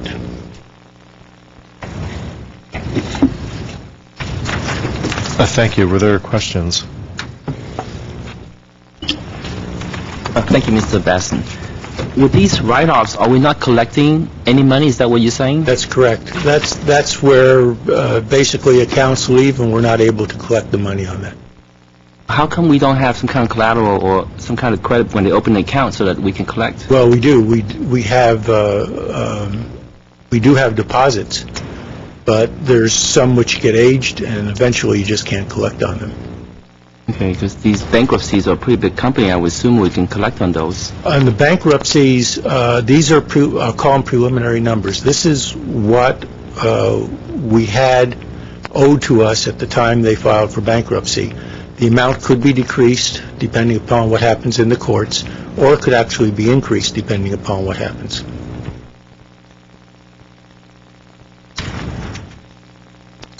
Question on your second graph, bankruptcies 2008, you had $49,000 there. That's the total that's the total amount of money related to bankruptcies? Yes. Okay.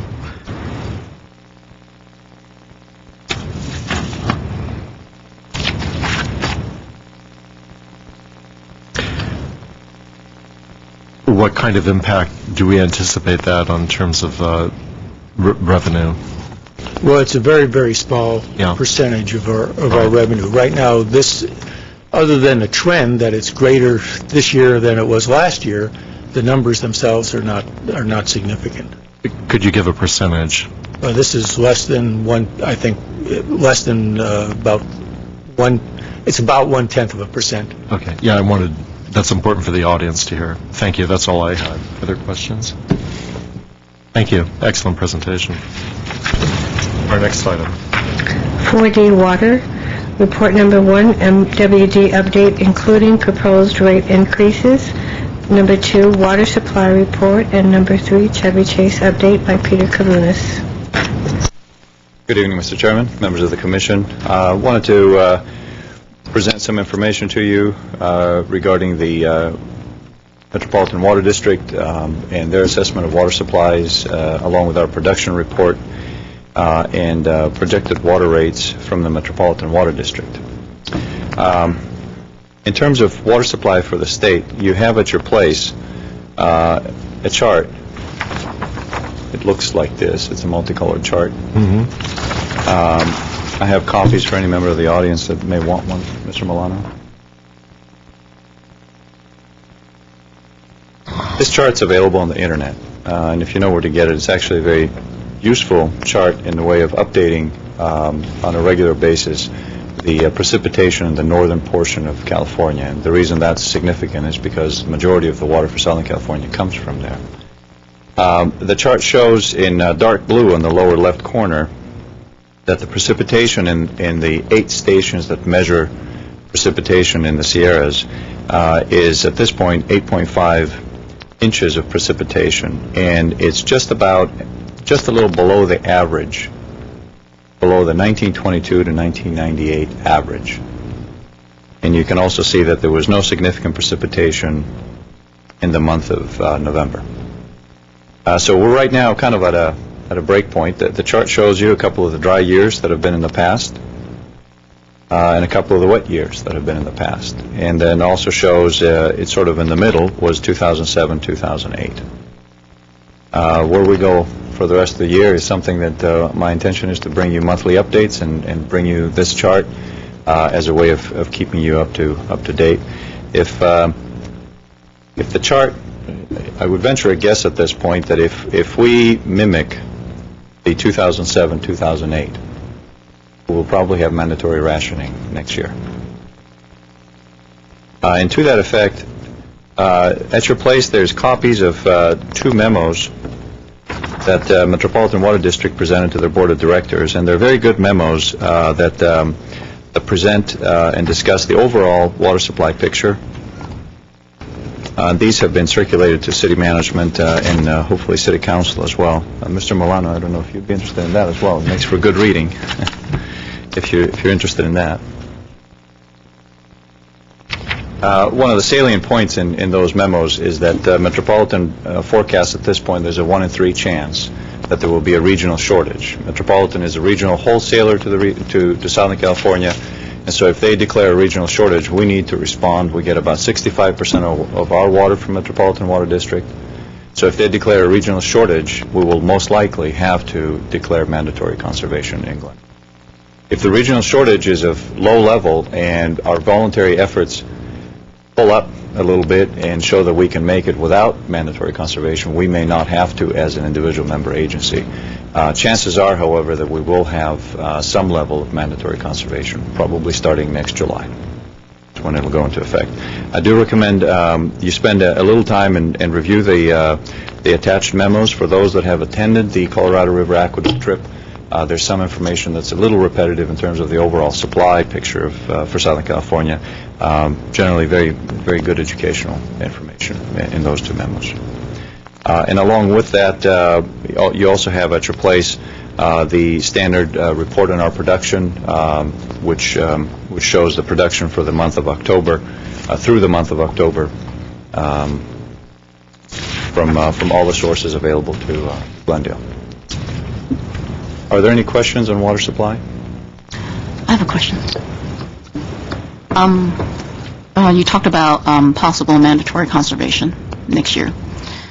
Have you started thinking about what it will actually take to carry that out? Like, for instance, program design, staff support, infrastructure, communication needs, those issues.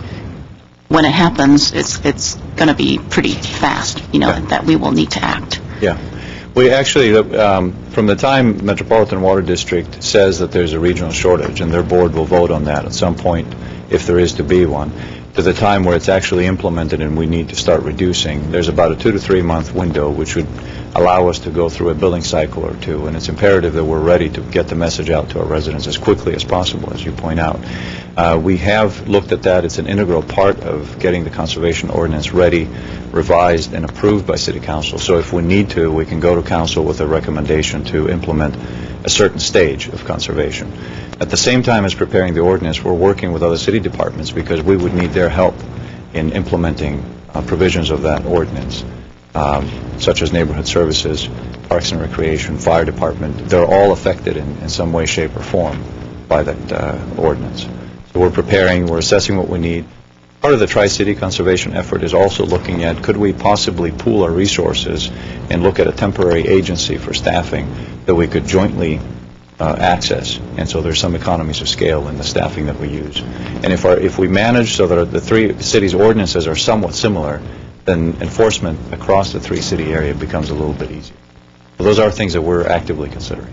Okay. Thank you.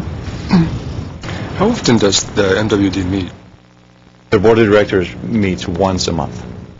So if they meet in February or March and decide that mandatory rationing is going to have to take effect, that's when it would kick in July, or are we expecting to get that vote in July, then it won't kick in until a couple months later?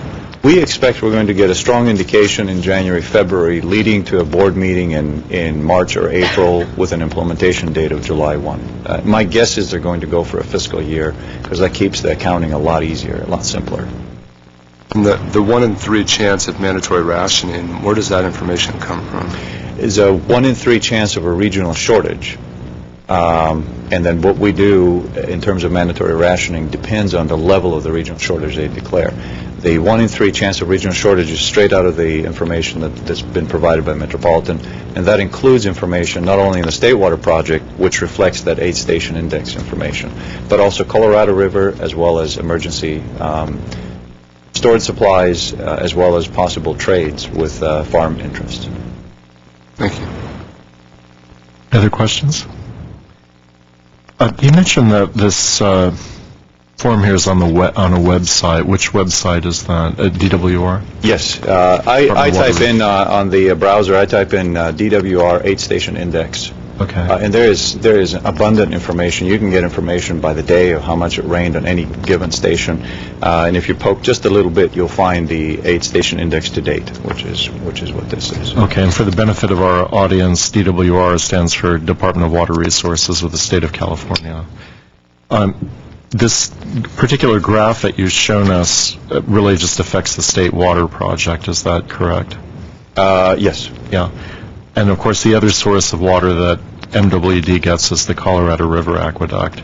And you previously reported on that, as I recall, last time, but maybe you could tell us a little bit about any news on that, or there is no news, what the old news was, just for the benefit of those who have trouble remembering. The expectation is that the Colorado River Aqueduct will deliver approximately 770,000 acre-feet this year, which is good for that system. That system is very regulated. Mm-hmm. It does depend on hydrologic conditions. The last few years have been rough. The very last year has been better. It was about 120% of normal. Oh, great. Which is sort of an A-minus. 100% is not an A in terms of water supply. That's sort of a passing grade. But there's been no change with respect to the Colorado River Aqueduct. There's no regulatory change, no environmental change, no hydrologic change that would affect that. And you'll see again in the MWD prepared memos, they're counting on that supply coming from Colorado. But for the benefit of the audience, I think traditionally MWD used to get a lot more water from the Colorado River Aqueduct. Is that correct? In the past, California as a whole used to get a lot more, and as a result of litigation, agreed to cut back its reliance on Colorado. Metropolitan Water District is contractually allowed 440,000 acre-feet, and through creative deals with other contractors, both in-state and out-of-state, have been able to expand that delivery for this year from 440 to approximately 770,000, which is a huge boost in terms of what we get from that one source of supply. The reduction California's experienced has put pressure on the state, yes, leading partly to the situation we face where we're having trouble getting enough water to meet our demands. You mentioned the MWD memo mentioned a 1 out of 3 chance for the regional water supply shortage. This graph doesn't really provide insight into that, though. That's taking into account more issues than that, right? Correct. This graph tells you simply how much rainfall has been experienced in the northern state. And actually, if you look on the top left corner, there's a map of California where those stations are located. But water deliveries that we'll get in Southern California depend not only on the precipitation this year, but available storage levels. Right. So what DWR actually does is they consider this information along with what's available in storage and come up with an allocation. The initial allocation of the State Water Project was 15%. We expect that will go up, but again, that depends on precip. Okay. Get a lot of precip, it'll go up. And this probability then is really kind of fluctuating depending on what's occurring in the north. yes. Because the Colorado River Aqueduct is kind of, that's a given at that level that you mentioned. Okay, thank you. That's all I had. Were there other questions? Thank you very much for that. In terms of rates from Metropolitan Water District, Metropolitan also provides a very extensive analysis of the factors that affect their rates to their board of directors, both at the board meeting as well as the committee meetings. Just as a way of background, the existing rate, the rate at which member agencies purchase 1 acre-foot of water from Metropolitan is $508 for 1 acre-foot. An acre-foot is enough to fill a football field 1 foot deep. And it's enough for about 2 families for a year. So that costs about $508 an acre-foot. And along with approving the budget, Metropolitan Water District Board of Directors also approved a rate increase that will go into effect January 1st of 2009. That's a 14% increase. So starting January of 2009, that rate will go from $508 to $579 an acre-foot. That's a 14% increase. As the general manager mentioned earlier, that has reflected on our adjustable. That the cost of Metropolitan Water District water is a pass-through, and so we changed our adjustable on July 1st to account for a little bit of that change, and then we'll change it again on January 1st so that we pass through the full amount. Metropolitan also is looking at projected rates for the year 2010 and beyond, and there's a number of considerations that go into projecting rates. There's a lot of variables, and some of them include what's in storage, the water supply allocation plan, and whether there is a regional shortage that goes into effect, the planning efforts to save water over the next 5 years, the operations and maintenance costs of the district, the treatment costs of the district. There's an item related to labor, and it's called post-employment benefits that the district has to pay. The actual state water project allocation, supplies from a Colorado aqueduct, and transfer purchases, purchases from farmers that are willing to sell their water to Metropolitan. Each one of those considerations is a detailed question that takes a lot of staff to analyze. And ultimately, Metropolitan also considers their financial reserves and the use of pay-go funding, which is, do you pay cash for projects or do you take out of reserves? Once they go through all their considerations, their estimate for the next few years is, hold on to your hats. January 2010, the forecast is a 21% increase in Metropolitan Water. 20%. 21%. That would take Metropolitan Water to $700 an acre. The year after is another 12% increase. The year after is a 6% increase. Part of my job is to be present in Metropolitan Water District as much as I can to try to understand those components that go into the rate increases and try to understand if they make sense and work with Director Rez to see if there's any way that we can reduce those. That's a big effort. Needless to say, I would say Metropolitan staff and management are very concerned about the cost. There's some things that there's really little they can do about, and the rates are projected based on water consumption. Water consumption goes down because we all conserve. They're selling less water, so the rates actually have to go up. So it's kind of an interesting process. I'm sorry I couldn't bring you any better news, but I'm hoping you'll extend to me the same sympathy you extend to Atina when she brings bad news. Yes. Well, actually, let's... Any questions on that? Yeah. Questions on this item?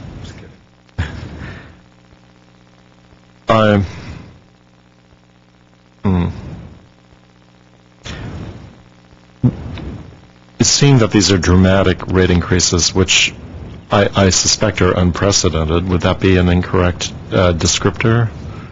I think that's a fair statement. They're unprecedented. Yeah. Should we kind of advise the public regarding this? there should be some public awareness of this, and I think. I don't know exactly how to do that, but I'll toss that idea out to you to think about. The public should be aware of this, and presumably there would be some impact on things like business, willingness of, whether businesses would stay in the region or not, and whether they might take off for cheaper utility payments elsewhere. Do you know if there's been any study on the economic impact of the region from increases like this?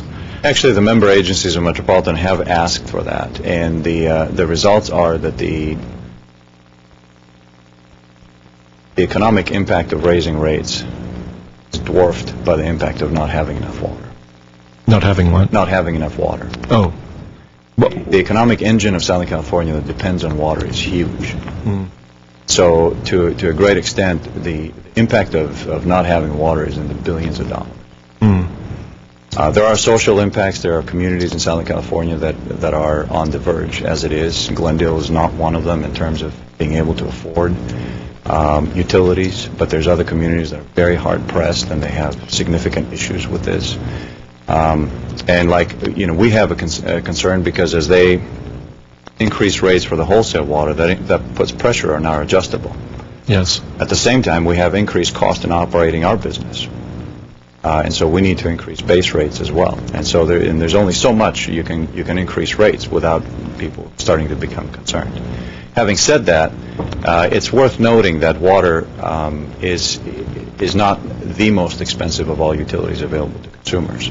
And the industry as a whole takes pride in that, as well as takes pride in keeping the rates as low as possible. Well, I realize that there's lower opportunity cost, I guess, with the rate increases versus not having it and then seeing that there would be shortages or something devastating like that. But I'm just concerned about things like migration of business and things like that, and if there is any awareness of that. But maybe when we talk about the agenda forecast, we can talk about public awareness in connection with this. That's all I had. Any comments or other questions? Thank you. On to upward and onward. Very brief report on Chevy Chase 968. As I've mentioned to the Commission before, we have one change order that's still outstanding. That change order has been negotiated. We've reached a reasonable compromise with the contractor. We will be recommending that to the city manager. It's a change order that will affect time and money. And aside from the delays that have been encountered to date due to unexpected circumstances, the project's progressing very well. We're in the concrete pouring stage. This is something the contractor is very good at. The floor is going in rapidly, the walls are going in rapidly, columns are being poured, and we're making good progress. We fully expect to be done by the end of 2009. Good news, I'd say, at last. Any comments or questions on that? Thank you. Thank you. Item 4E, electric reliability indices.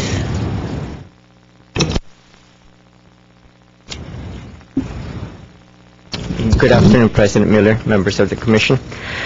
I'd like to report on how we performed last month, not only on the outages, but also to report on the impact of the fire that we had here in Southern California, the Silmar fire. Actually, there were two major events happening on November 15th. One was the Silmar fire, and the second one was we're having the Santa Ana winds in Glendale. So on the outside, we're concerned about what's happening with the transmission lines that we're intertied to LA with. And internally, we're worried about our distribution system being impacted by the windstorms. Fortunately, the system survived the windstorm. We didn't have any problem due to the windstorm, but we did have some potential issues that came up due to the Silmar fire. The LA system suffered losses in their transmission lines where we're interconnected to, and the Silmar substation, which is a direct tie to our system, was also impacted by the fire. As a result, we lost the ability to import power into our system, and LA actually mid-morning on the 15th declared an emergency, have given us a very, very short notice of potentially disconnecting our system from the WP What does that mean to us is if we got disconnected at that point in time from the WP, we would have to initiate what we call a rolling blackout to prevent a system-wide outage. Fortunately, we still have our Grayson power plant that, believe it or not, still saved the day on that day. The dispatchers and the power plant staff both work very closely and very well together in trying to get generation back. At that time, unfortunately also, we had several units that were out on maintenance. So they called people in, and the dispatchers basically took charge of putting reliability back. And as a result, well, two things happened. LA implemented a rolling blackout on their system, and also, again, they notified us of potentially separating in order to preserve their system. The second part didn't happen. The rolling blackout they implemented on their system was sufficient, basically, to stabilize the whole system. But at the same time, that bought us time in order to get our generation up and running. We actually, at the end of the day, on Saturday, were able to generate more than what we needed and actually helped LA as well in stabilizing the system. So overall, the 15th was a little bit hairy for us, but staff, I think, thinking on their feet, they worked very well in keeping and preserving the system. Second part of the report is my monthly indices report, the outages that we actually suffered last month. We had 4 major outages last month. 2 of them are caused by squirrels. One of them, believe it or not, by a rat. That's the first one for me. And another one is due to a contractor's equipment making contact with the primary wires. These 4 outages resulted in, or affected, about 5,800 customers in totals, varying in length up to, there's about, the longest outage was 112 minutes to about 253 customers, shortage being 7 minutes for about 4,400 customers. Our SAFE, which is the frequency index for the last 12 months of the 83,000 customers, the 73,377 customers have experienced an outage, which is about a 0.88. SAFE, again, our goal is 1, so we're below our goal. Our SAIDI, which is the average interruption index, is 36 minutes, which is below the 40 minutes that we're shooting for. And that's it for my report. If you have any questions, I'd like to... Go ahead. The only comment I had is I noticed in the last line it's kind of just thrown in there under the KD that the industry average for North America utilities is 90 minutes. That's correct. And ours is 40, correct? We're shooting for 40. The average right now, there's no standard for what that is, but in tracking the averages, the industry is averaging 90 minutes. So you should be well commended on that, right? I mean, we're less than 50% of what the national average is. That is true, but our goal is to get down to 20 minutes eventually, but that's why we're doing the capital programs. Our goal is really to get down to 20 minutes, and that's doable. Thank you. Commissioner Yao. Thank you, Mr. Bragg. And your example of the Sylmar fire is a good indication of why we need the Grayson power plant, and that's why I see that as a critical component of our power system. And if any changes that we need to do to that, we would think about changing our power portfolio by increasing power in addition to the Grayson power plant, because as the case that you mentioned, it's a critical piece to our reliability system and to help stabilize the system. I think that's a great source that we need to continue to have and to maintain and not to get rid of it in the future. Thank you. Other comments? Well, I want to chime in with Commissioner Yao. I was very impressed with Grayson Power Plant and its ability to help out here, and I think it's something that the community needs to be aware of. Possibly it's a topic for the source or something like that, but this asset has turned out to be very important for the city. And I would also like to commend you and your staff for managing that situation as well as you did. It was very difficult. And congratulate you also on your ability to comply with these indices, showing robust reliability and an increasingly robust reliability. How long now have we actually been within our goal for these 2 indices? It's been... In 2 years. 2 years. 2 years. Okay. There will be, once in a while, there will be a month, since what we're doing is to make sure it's a true measurement. We're always looking at a rolling 12 months. but on month-by-month basis, we're actually improving. And am I correct in understanding that in times past, we were routinely above that level? That is correct. Yeah, okay. About 4 years ago, we were at about 70 minutes on our KD, and our safety was about 2 point something. So we have improved significantly. And next month, or in January, when we do the report, I'll do my annual comparison, so you can see in the past 4 years. If you recall, last time I reported the last 3 years, so I'll add a fourth year just to see how well we're doing. And I think your effort there is an excellent example of what works with a good strategic plan. You identified your goal, you had you formulated a strategy for achieving it, you evaluated your strategy continuously by checking your performance against various standards, and thereby achieved, what you set out to do. I did want to mention about your squirrels and the rat and so forth. In the past, I think we've talked about some kind of way of controlling that with screens or whatever, or vector control type issues. How, are we doing that, or can you comment on that? Yes, we are. In places where we know are vulnerable, we have installed squirrel guards, but there's still certain areas that these critters get into that we can't track all of them. The other improvement we've made, I was commenting to Mr. Steiger this morning, looking at how we did this weekend. One of the efforts we have is we're refusing our circuits, but we have so many of them. We've completed, I believe, about 5 circuits, refusing them. This weekend we had 4 more events that I'm not reporting because one of them, a tree, I think we had 2 squirrels, but I forget what the 4th one was.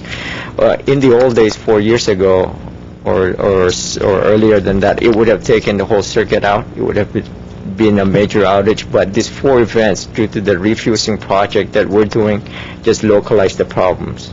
So that's one of the things that we're doing, is basically doing what we call a better way of coordinating our protective circuits so that the problem is localized as opposed to being spread out to the feeders. So that was working. That worked this weekend. I was happy to report that. Oh, that's excellent. That's excellent. As you discover new areas where squirrels are getting in, are you targeting those as squirrel guards or other kinds of? Okay. That's correct. All the installations that we do, we already put the squirrel guards, the new installation. But we have, as you know, we have about 240 miles of circuits. We were not proactively installing them unless we touch them, so we only touch them once. Okay. Okay. Any news about Mylar balloons? No. Waiting for the next reading. We haven't gotten any reports on that. Okay. All right. In fact, we had an outage today that's not part of this report yet due to Mylar balloons. Okay. Thank you. I'd like to also commend Mr. Boig and his staff, the dispatch staff, and the power plant staff, because I hope it was clear, according to Mr. Boig's discussion, that the situation that we were put in because of the fires was very, very precarious. And given how Mr. Boig and his staff operated and was able to keep everything online, react quickly to the point where we did not have to separate or have a problem with our system, and actually was able to help LA system at a very, very tough time, I think is commendable. So thank you. Thank you. Thanks, everybody. Thank you. One more. Oh, okay. Glorietta project? Part of our improvement project, if you recall, we've been talking about our 4 to 12 kV conversion, all the discussion we had about the New York substation and how we were unsuccessful in putting that back. We're now moving forward to another project to help improve our reliability, and that project is the Glorietta substation reconstruction. And here to present about that project is Mr. Eric Olson. He's a project engineer, electrical engineer too, that works for the electrical section. Eric? President Miller, Commissioners, good evening. We got a presentation here for you guys.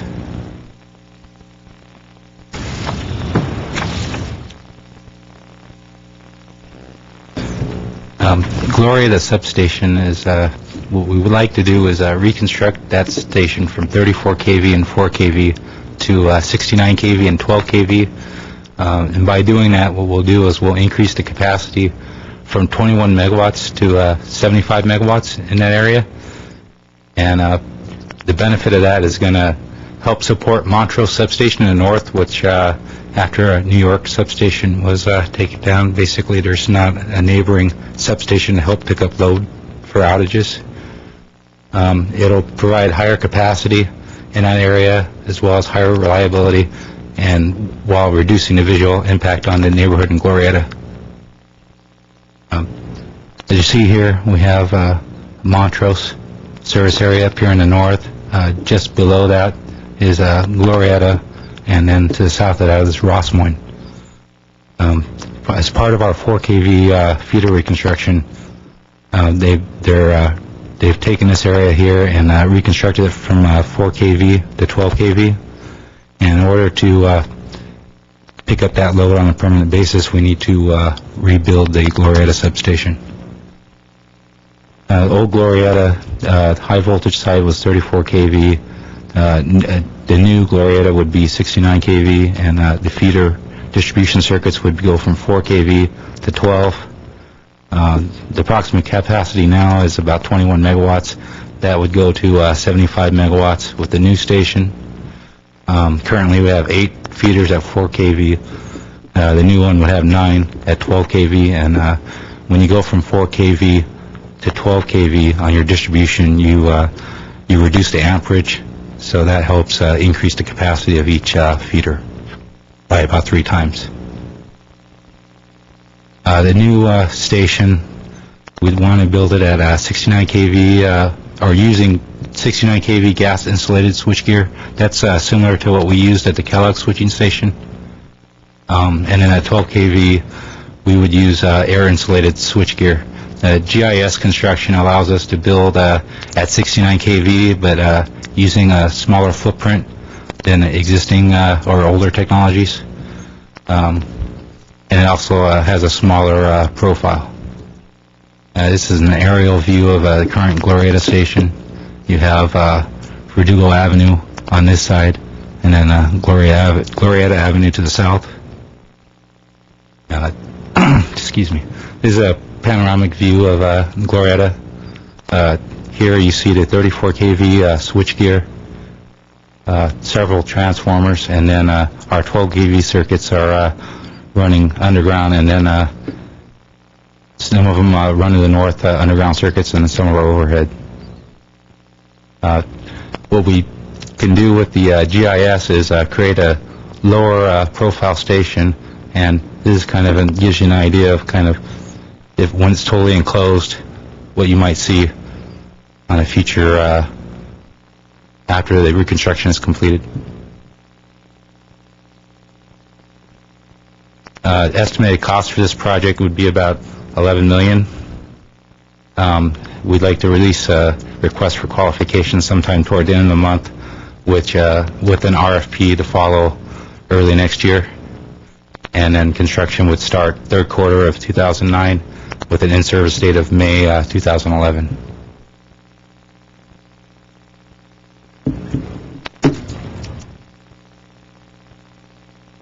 Very good. Comments, questions? Question. Commissioner Yao? Was this project reviewed by the previous commission maybe a few years ago? Because I don't remember seeing this project with the $11 million.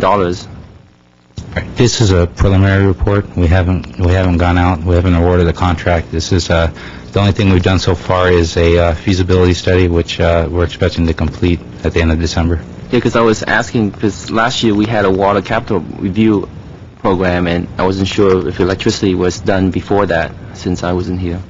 Yeah, in the past, well, I'm not sure if you were seated as a commissioner when we did the bonding. We presented as part of our capital improvement projects. This is one of the major projects that we are funding with the bonds that we borrowed. So this has been part, if you recall, the 5-year plans that I've been submitting to you, that has been included in our 5-year plan since for about 3 years now. So we're now at the point we're executing. So we're on schedule, on track, based on our 5-year planning. Good, thank you.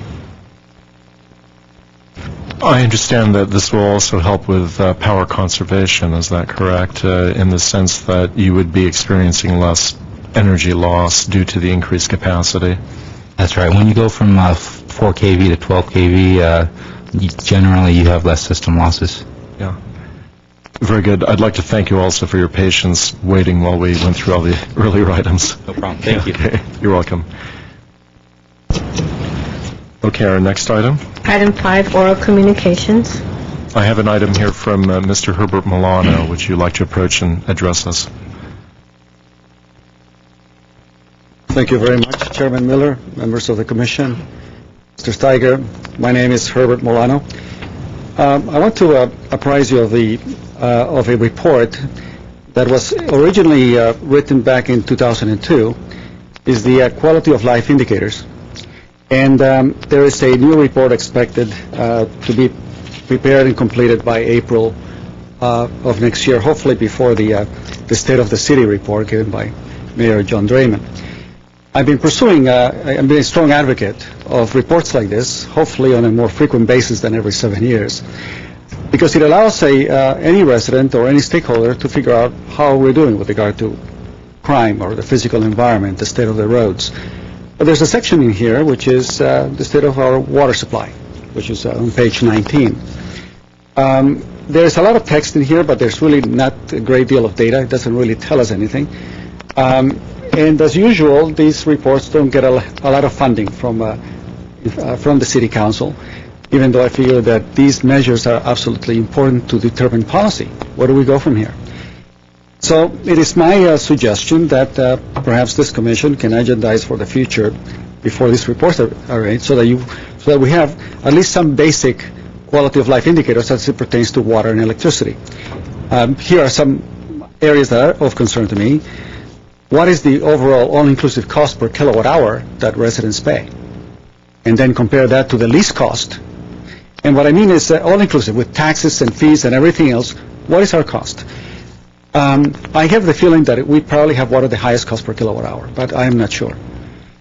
The same thing with regard to the cost per gallon of water, and as well as the quality of the water pressure we get in different parts of the city. Of course, we already get a report on power interruption, but I think it would be nice to have a report like that for the public at large to know, and especially the trends, since we're doing so well there. And then the other is with regard to the water supply. How many days of water supply do we have? In case of a dire emergency that we lose a major connection, so we say, how many days supply? 5 days? 6 days supply? Do you know? I think it's something that we would want to know in case of an emergency. So my suggestion is that we have a report that will give us a quality of life indicator, and along the same lines, I would love to see a report that gives us 10 key indicators with regard to how GWP is doing. If you were to select a short report that says here are 10 indicators that tell us how GWP is performing, what would they be? I would say a report on the state of our infrastructure, the major areas of our infrastructure and where we are that need to be, let's say, the aging infrastructure. From Mr. Steiger's report a couple of months ago, I noticed that many of the water lines that were established here in Glendale, I don't know, I think it was like 50% of them were built before 1940. So how does that put us with regard to a precarious situation in case of an earthquake, or in case of budget allocations that need to be made into the future? I think that a CIP report should be concise, clear, so that year to year the City Council knows and says, these are the things that we absolutely must address, so that before they start thinking of pulling money away for other projects, they look at the basic things that this city should provide. I now have a couple of comments with regard to water conservation, if I may. What I'm always waiting to hear is the follow-up question with regard to what is the expected total savings in water out of a particular policy. So, for example, one of you asked with regard to the restaurant usage of water. Well, if we were to reduce it effectively, how many gallons would we expect out of this policy? And then, of course, the follow-up question to that would be, what would be the cost to truly implement it to that level? The same thing would be with regard to landscaping alternatives. If we were to maximize that use, how many gallons per year should we expect to save? If you're giving conservation classes, again, if they are effective, how many gallons per year should we expect out of that initiative? Because it is through that question that we can answer whether or not we should be spending any time at all in it, or how much resources should we spend? And it is the question that month after month when I come here, I don't hear. You have these initiatives, but we don't know what the expected outcome. And so my inclination is to suggest that you take a book out of your electric utility and report similarly, because I think it's the fantastic report that we get here. It's an example for all of Glendale departments to use. Now I have a comment with regard to management training and my support for the type of asset management that is being promoted here for the City Council to approve. And I want to present it in an indirect way, if I may, by using an example from another department. Around 2001, the city made plans for the creation of the new police building, and the original cost for that was going to be $32 million. The cost overruns were fairly significant. It was in the tens of millions. There were lawsuits filed by the city and against the city. So I decided to do a follow-up. How do these things happen? And I found out that the person who was placed in charge of that project had no qualifications as a project manager. In fact, his background was incredibly slim. So I wonder, how does management select someone like this to handle a project of that magnitude? In private industry, you can't even touch a $1 million project without some pretty significant and stringent certifications. So then I decided to ask other general questions, and through the California Records Act, do we have a project management office? Do we have best practices? The answer is no. So we have this overall concept with regard to what the city does with its money, which is projects. Practically everything you do is a project, especially in this department. And if it is housing, it's projects, and if it's public works, it's projects. And for us not to have a project management office is pretty incredible, which means that people don't get together and increase the level of knowledge and increase the level of mentoring that would take place and increase the expectations with regard to certifications, for example, and that continual growth. And I think that bringing these concepts of asset management, not just for this department, but overall as a center of excellence, that eventually that information and that knowledge is transferred forward. So that approach of looking at empowering employees, raising their level of skill, creating centers of excellence for various different types of activities is an excellent way of justifying these type of things that eventually, if we don't watch out, will basically come back and turn into a $10, $20 million cost overrun on things.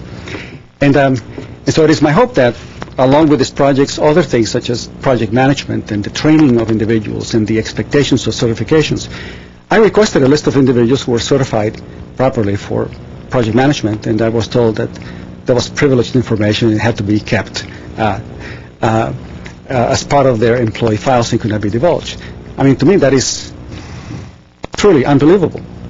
For us to say, I want a list of all the employees that have project management experience.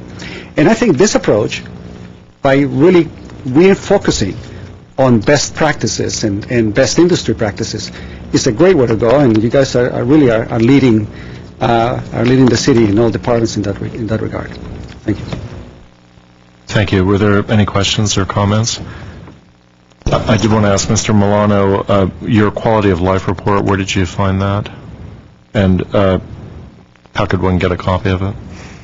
They are available from Sam Engel's office at Neighborhood Services. Okay. They have plenty of copies that they printed recently. Okay.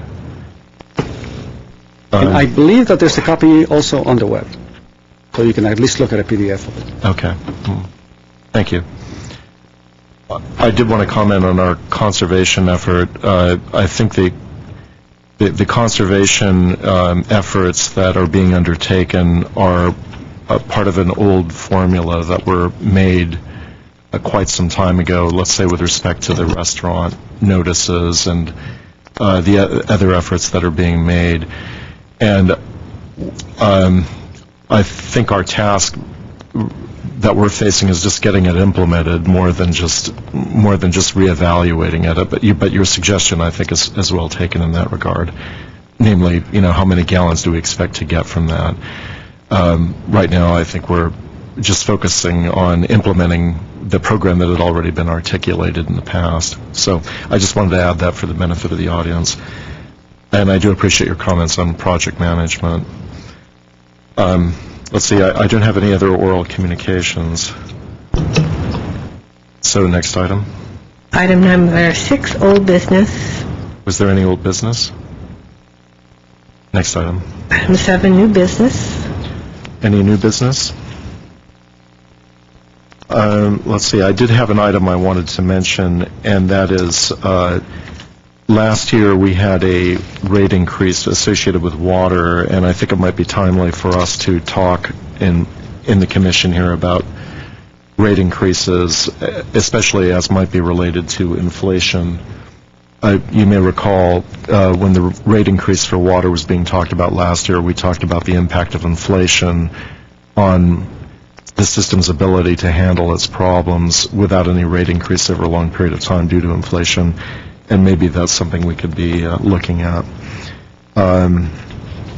Also, the pressure that will occur to avoid rate increases because of the recession that we're currently in. That's the only new business item I had. Actually, I suppose it should be part of the next topic even. Go ahead. Agenda forecast. Any comments?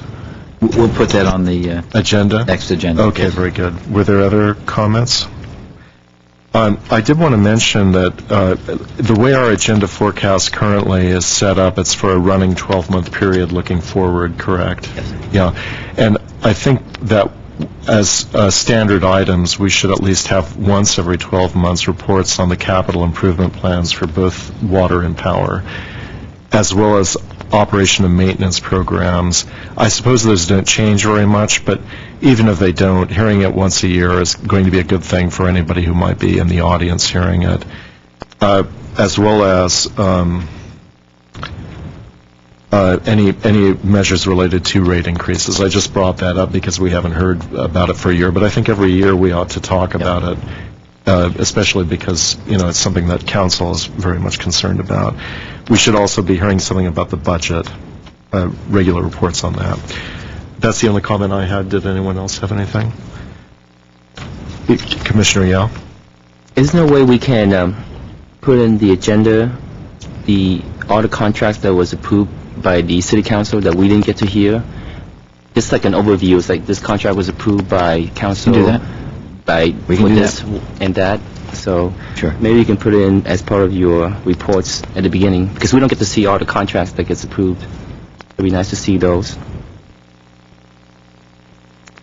I did want to mention, with respect to the budget and the capital improvement programs and so forth, we should time those such that if rate increases are needed, that we hear it far in advance, ahead of the time it would need to be presented to council, that we can provide input.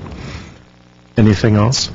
Well, I'd like to second that, because I think it's more effective if the council can see that the commission have reviewed it, any kind of contract, and we maybe voted on it, whether we liked it or not. I think it's also give credit to the contract and maybe make it more approvable if we have some kind of a review before it goes to council. I know it can't be done in all contracts, but at least if anything that can be presented to this commission, it should be. It certainly adds to the credibility of the organization, I think, if we can avoid surprises, as I think we used the term last year. Thank you. Was there anything else? Okay. Do we have a motion to adjourn?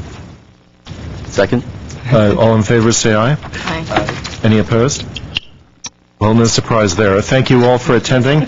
Our next meeting will be Monday, January 5th, 2009 in council chambers.